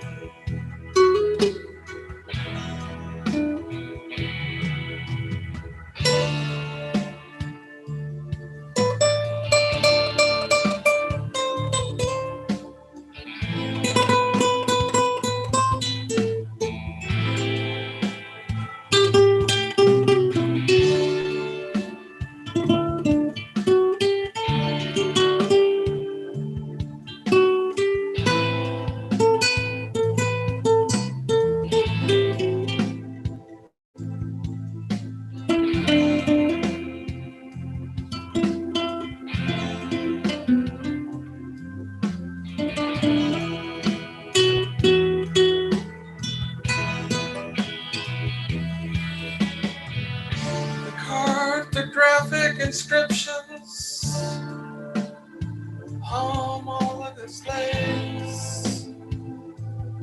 Cicatrix, multiply healed gashes, crack in mortar with threaded pegs.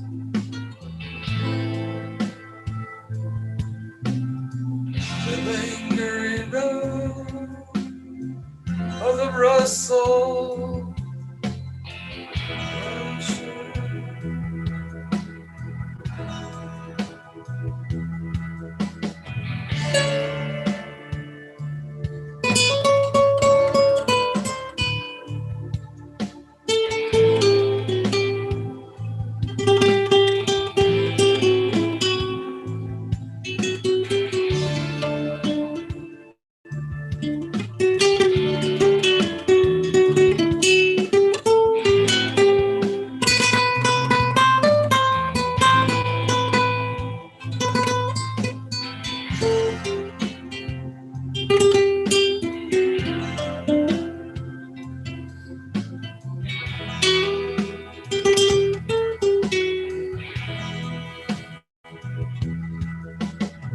Land maps of earthly conquest,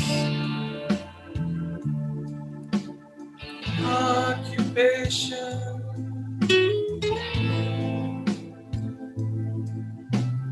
extractive hunger for biomass, cancers, caravels, and the galleons of decimation. The lingering road, terror scans.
Happy birthday, Rich. Awesome, man.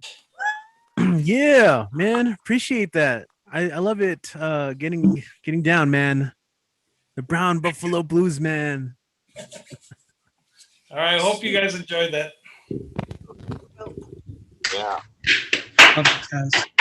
Thank you, man. That was amazing. I love it. You know, I just kicked back, closed my eyes, and rocked out. You know, felt the vibe. Thank you. Thank you, Richie. Thank And- you for. I know there was a moment.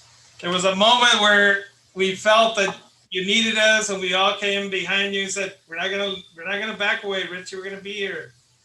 And we haven't. You know, Kid has been the loyal soldier, man. He hasn't missed one, and you know, I've missed maybe one or two, but we always got your back, Richie. I really appreciate that. Yeah, thank you, man. And of course, if you want to promote your stuff really quick too. Oh yeah, forgot about that. The obligation. Okay, cool. There you go. On Instagram under Gaseous 2019. Buy my book on Amazon if you really want to support me. There you go. Thank you, man. Thank you so much for those words. And yeah, as long as we got the venue and people come, yeah, we'll keep this going. Absolutely. Also check out Pandemic Poets on Facebook. It's a good way to keep your finger on the pulse of what's happening with these online mics and slams and readings and workshops. You know, if you're watching on YouTube, or if you're here on Zoom and you don't know, Pandemic Poets on Facebook. It's a good hub where a lot of stuff's going on. Okay, so we got a couple more peeps. Let's go ahead and welcome. Oh my gosh, it's been too long. It feels forever. We got Patty back joining us from El Paso. We got Patty, just wonderful Patty. Welcome back. How are you? The stage is yours. Hi. Okay, I'm just gonna jump in. Hi. Two pieces really quick. First piece. And continually fighting with the idea whether to be present in tomorrow's noon has become exhausting, to say the least. To carry the burden of my shadow who stretches beneath my feet, who begs complete darkness so it can finally stop chasing the momentum of my stride. When did living mean feeling like dying? When did the word love require itself to be dusted off from the one shelf you always never quite get to? Because every day comes intertwined with the lapse of the moon and the starlights get confused with morning rain. Tell me, what is it that you really felt today beneath the curve of your lips that told each and every lie? Tell me, did you really feel happy? Did you ask it for tea? Or did you ask of it to remove itself before it entered the doorframe in fear of muddy footprints?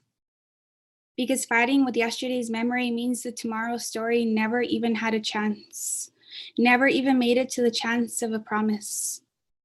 If I asked you to bathe yourself in the sugar of lies, would you strip to the mix match socks that spoke of never taken steps? Or would you simply unclog the drain? Tell me, did you even hear my story, or were you too busy hearing your own? That was the first one. All right, second piece. Tug at my feet and pull me to a depth of a sight with no light. I hear you're knocking at my door as you request me by name. My dear, how have you made yourself a space in my home? My dear, how have you dwelled in the anguish of my soul? How have you bolted the nails in my feet when all I've known is to run?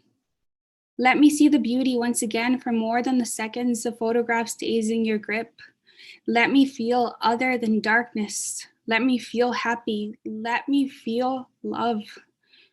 You know my departure, my luggage is packed, and yet your grip against each breath I take won't lessen its hold. My dear, simply let me go. Let me go. Just let me go, darkness. Let me feel all there is and happy. Let me know what it is not to tremble. Let me believe. Let me live the way I was meant to live. Let me live without your weight. Let me know that I can. Let me know what it means to not have sadness take me whole. Let me believe I was actually meant to live. Let me not struggle with the idea of another breath. Let me be me without you in it. Let me make it to tomorrow. Let me live for another chance of tomorrow. Let me just know tomorrow. Let me simply just know tomorrow. Okay, done. Whoa. Whoa. God damn it, Hey. Patty. God damn it. That was all. God. Let me know tomorrow. Where's that person? Take me Killer. home. Triumphant return, Patty. Yeah, you've been missed big time. Yeah, no, you did the thumbs up, close off. Yo, like, yeah, we missed you. For people like tuning in on YouTube and seeing you for the first time, we're like, what? We want more of that. How can they find more? All right, Patty's _ poetic _ life. There you go. Awesome. We gotta plug it. You know what I'm saying? Thank you. I'm glad you jumped on. So we're gonna go ahead and keep going with oh yeah, we have another return. It has been a while, but we got Dane in the house. Dane Ince joining us, San Francisco area as well. What is up, man? Welcome back. Oh wow, thank you. Yeah, I've been working very hard growing hair. And I'm going to read a couple of poems for you guys. The first one is called Hop, which is my mind was blown that it is included in Sinew, which is a 10-year anniversary anthology for some folks out of Nashville. Hop. My perfect wonder amazes me with more questions. I pick them like ripe peaches, eat them juicy and raw, perfectly sweet. Juice drips down everywhere, bloody. Summer sunburn, the empty, aching midnight at noon, opus on blackness filling the room. Sizzle of bare feet on sidewalk, beer bottle, broken glass, asphalt, Lone Star or Schlitz. Hopping to hop. Like a lion's bloody muzzle, a riot, another dreary visit to the scene of the crime. Wonder about the edges of the whole of you. Do you slice your fingers on it still when you run your pinky and thumbs along its edge to assure still there? Sharpest, cutting, dull, beware. Or has it been long enough that the sharp edges roll over like a dull kitchen knife? Resting head on chest, listening to heartbeat, listening to love for an embarrassingly long time, as long as it takes to smell every smell of grass in the afternoon summer dream of a nap. This next piece is called Shogun. This alabaster history smooth, except the jagged edges left marauded criminally. Exhale. Dream of sex now. The sweat, sweet of tits on tits, clits on clits, rubbing till fire, flames, extinguish cloud vapors. This ghost, Shogun, sitting in the room with genius. Do you bow, mop your brow, a cotton towel? Do you? Do you, like you did on Collins Street where you caught crawdads? Did not know the word for sorrow, sorrow, sorrow, sorrow. Watch blue jays, black oak forest, sat on bentwood willow settee shaded by black oak tree, Texas dirt road, down to where the Ridgeway girls live, watching the old man dip snuff, snuck into his clapboard house, painted yellow devil horns on the unfinished portrait. The sycamore grew tall. Your cousin dated the neighbor girl. This is where the writing starts. Leaking on the page, swab for any clue, fingerprint, DNA, holler down the bomb shelter hallway. Factor 30 on, ready, wrecking ball ready. Can I eat it? Can I fuck it? Can I die if I do or don't? Red, that brick red, under English summer blue sky, clouds simmer soft kisses on bruised love lips. Thank you. Awesome, man. Yeah, make that noise, all that love. Dane, Oh, man. what you got coming up? What would you like to highlight or spotlight? Yeah, I want to tell you that on Tuesday nights I'm hosting Time to Arrive, and we're trying to have features every Tuesday night, and this Tuesday for the folks back east and probably from some of the very sophisticated El Paso crowd. You may know this person. Ray Chain is going to be our feature tomorrow night, and later on in the month on the 19th, I'm doing a show, a curated show related to Juneteenth. And on the 20th, the next day, I'm producing a show with a Scottish musician called Coming to the Forest. I'm very excited about that, and I do want to say thank you to all the folks there in El Paso. You're my heart, man. Thank you. Thank you. Awesome, man. Thank you for sharing all that. Dane, that's right, man. Glad you made it today. Share a little bit. There you go. There's a Somok. Oh, I think he meant that as a message for everyone. I got it. It was as a DM. But yo, we got okay. So check it out. We got Khan in the house. Poet Khan is gonna share a little something. Let's go and welcome her to the stage. What's up? Hey, Yeah, hey y'all. there you are. Hey, hey y'all. What's going on? What's going on? Man, it has been magnificent tonight. So good to be amongst my poet fam. And I hope that you know when I say that, I mean that. A lot of our poets are, orphans in some kind of way as they go on to create the new life that they want to become.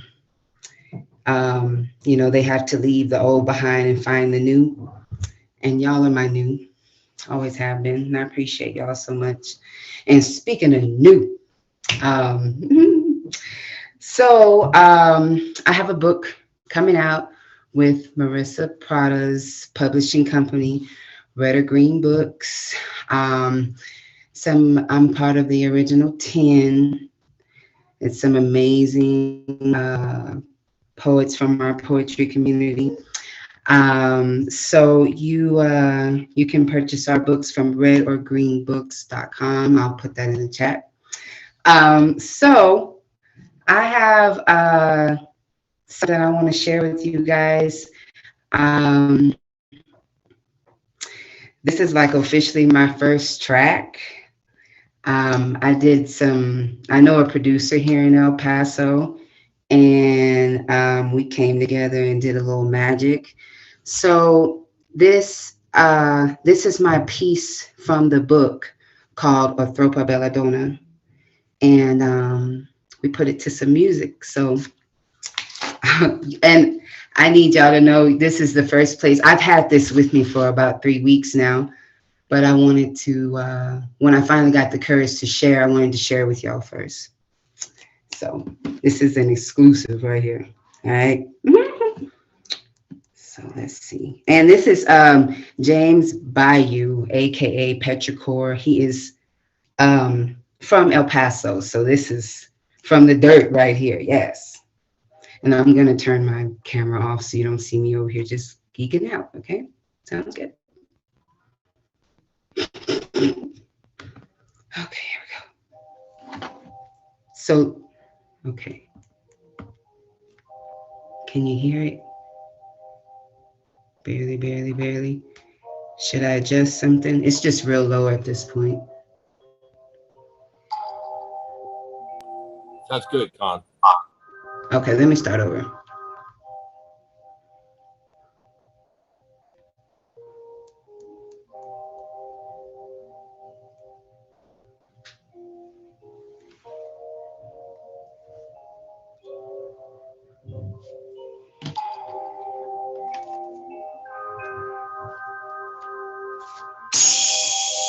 I know why they say, do not love a poet, because a poet makes love to pain, comes and strums to come again and again and again and again, drains the entire bottle down their throat, mouth agape wide, head thrown back, eyes closed, taking it all in, down to the very last drop. Do not fall for a poet, because we make similes out of brutal truths, tragedies, sonnets from blasphemous history. We write mysteries with our pens that remain unsolved. Stories of gruesome deaths, eulogies, impurities in our air, despair in every stare. What the fuck is life without the love of your life? A poet, bleeding on a stage in front of a crowd of dropped jaws, popcorn. Are you fucking entertained? Did I slam? I make love to pain. I make love in rain. Make friends with fire. I make love to your broken heart. The shards on the floor ignite me, arouse me, excite these nouns and verbs to make unwelcome mentions of stories you no longer wish to be hinged with.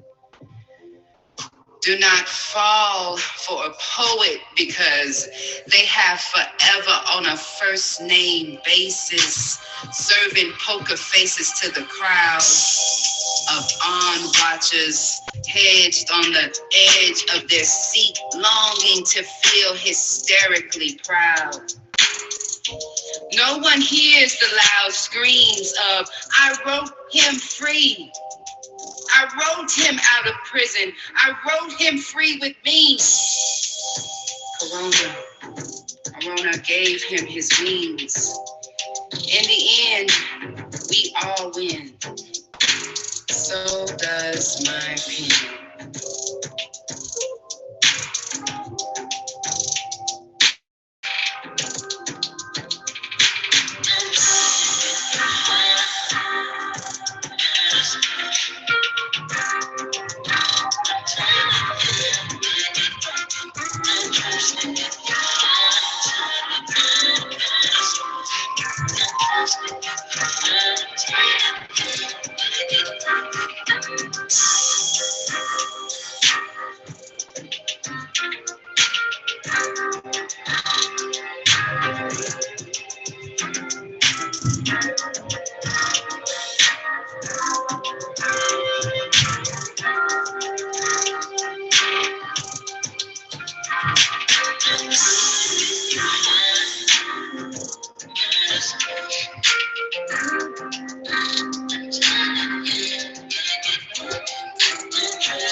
That's awesome. Congrats, Con.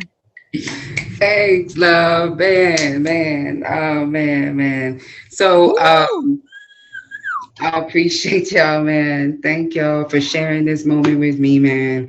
It has just been, it's funny how the people in your circle, they just gather momentum. You know, it's like we just already at the same time, if that makes sense. Like, I'm just so grateful for the connections and the people that I have in my corner that have studio time and just time to record me and just everything that we've just, it's just our time, man. I'm just so grateful. So Thank you, man. Thank you for Richie. Happy birthday. Happy birthday. Happy birthday. You already know we're going to kick it tomorrow. And thank you so much for this open mic and just everything. I appreciate you, man. Track was fire, PoetCon. I loved it. And yes, happy birthday, Richie. Appreciate that. Thank you guys. And then we're doing a moratorium on the happy birthdays once this ends, this live stream ends. I'm just kidding. Thank you guys so much. Thank you. Yeah, we're doing a podcast tomorrow. Looking forward to that.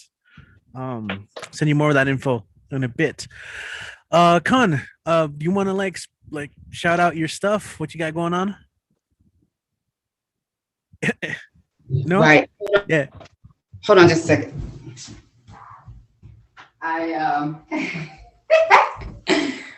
Here's the pre-sale of my other book. So I'm dropping 2 books this year, yo. Okay. This is my COVID, my BLM 2020. Damn, you took a lot, but you gave a lot. This is for just the world we live in, you know what I'm saying? And so this is CPR to my dreams. It's an ode to 2020. It should be officially like out next month. We're finishing edits and whatnot. And then the track that I let you listen to, that is the book I'm dropping with Red or Green Books, is called My Abyss. I wrote him free. And that's a love story book of poems of incarcerated love and the ins and outs of that. So yeah, man, it's just a good time to be grateful. And I'm so grateful to have things to be grateful about. Thank you for sharing this moment with me. I appreciate it. Yeah, lovely. All the blessings. That is awesome. Looking forward to both. Yeah, you threw me off with the second manuscript. I was like, yeah, I'll write a review. And then like, oh, wait, that's not even the right. I didn't even know that. So look forward to that. Looking forward to both of them.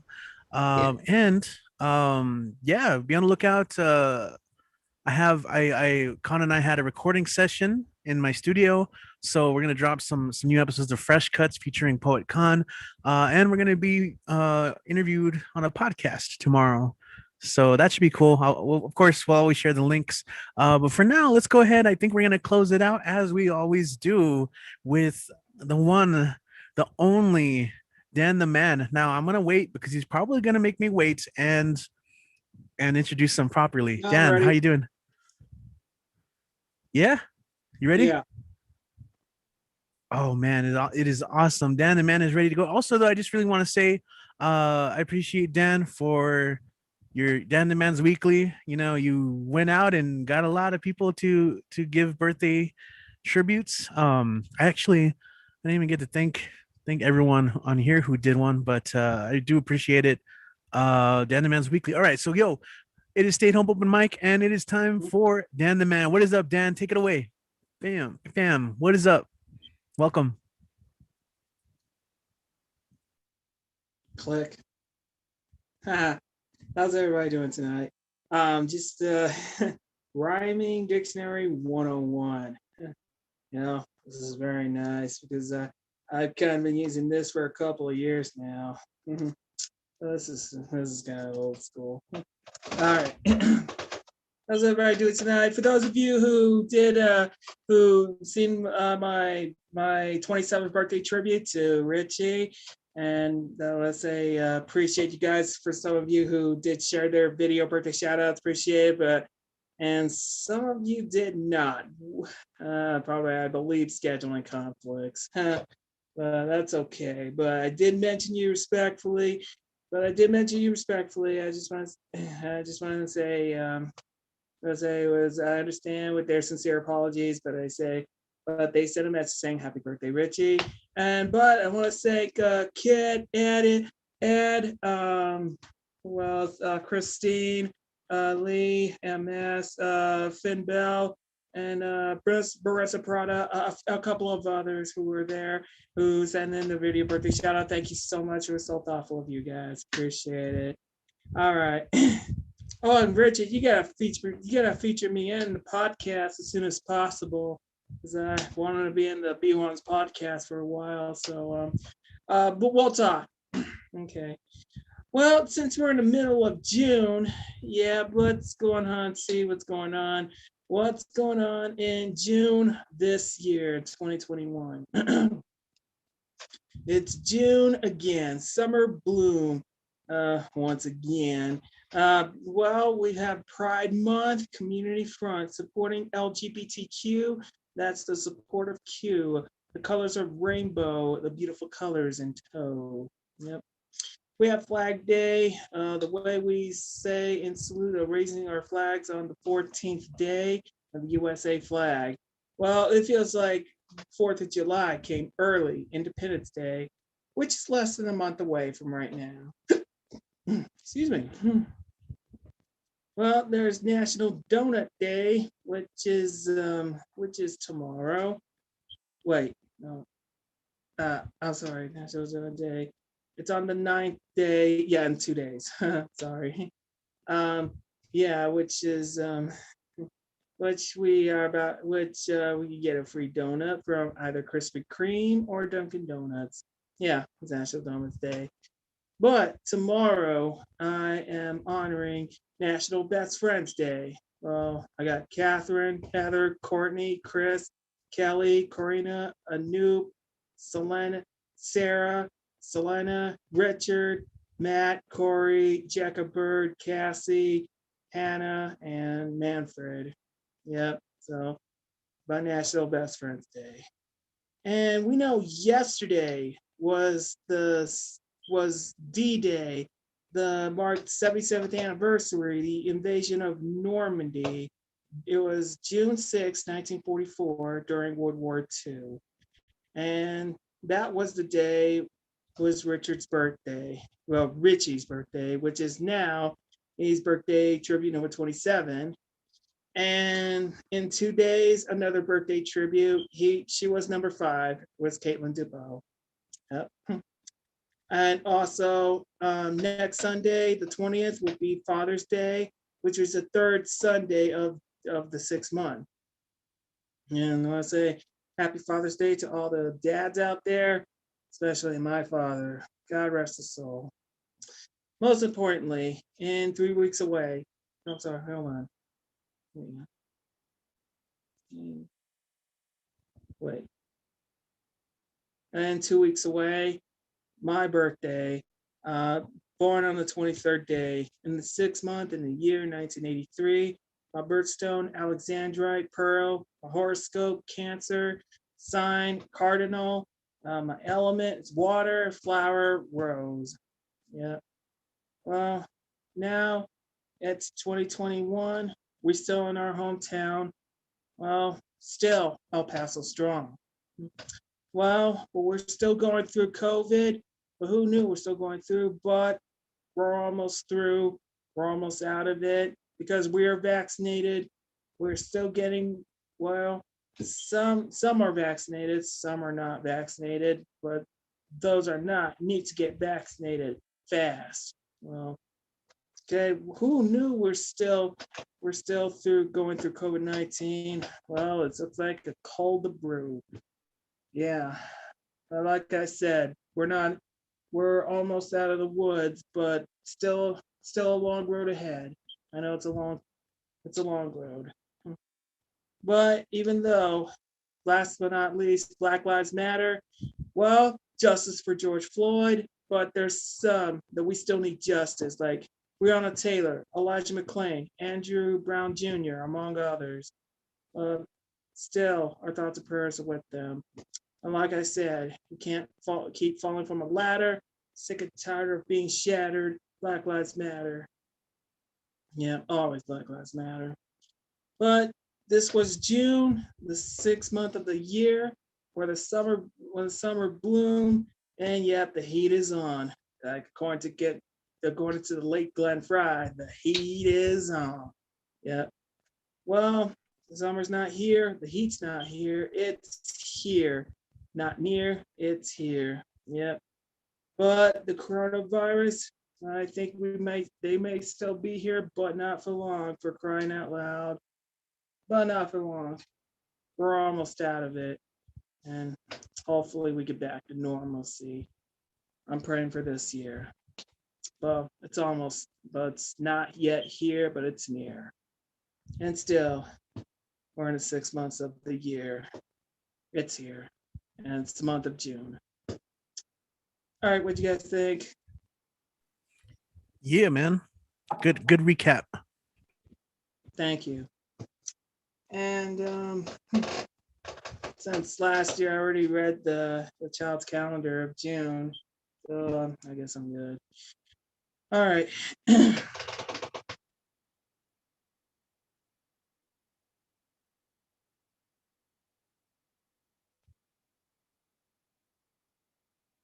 Are you sharing your card?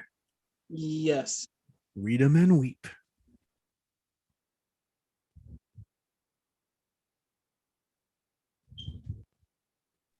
Eventually. There you go. Okay, here it is. Read it and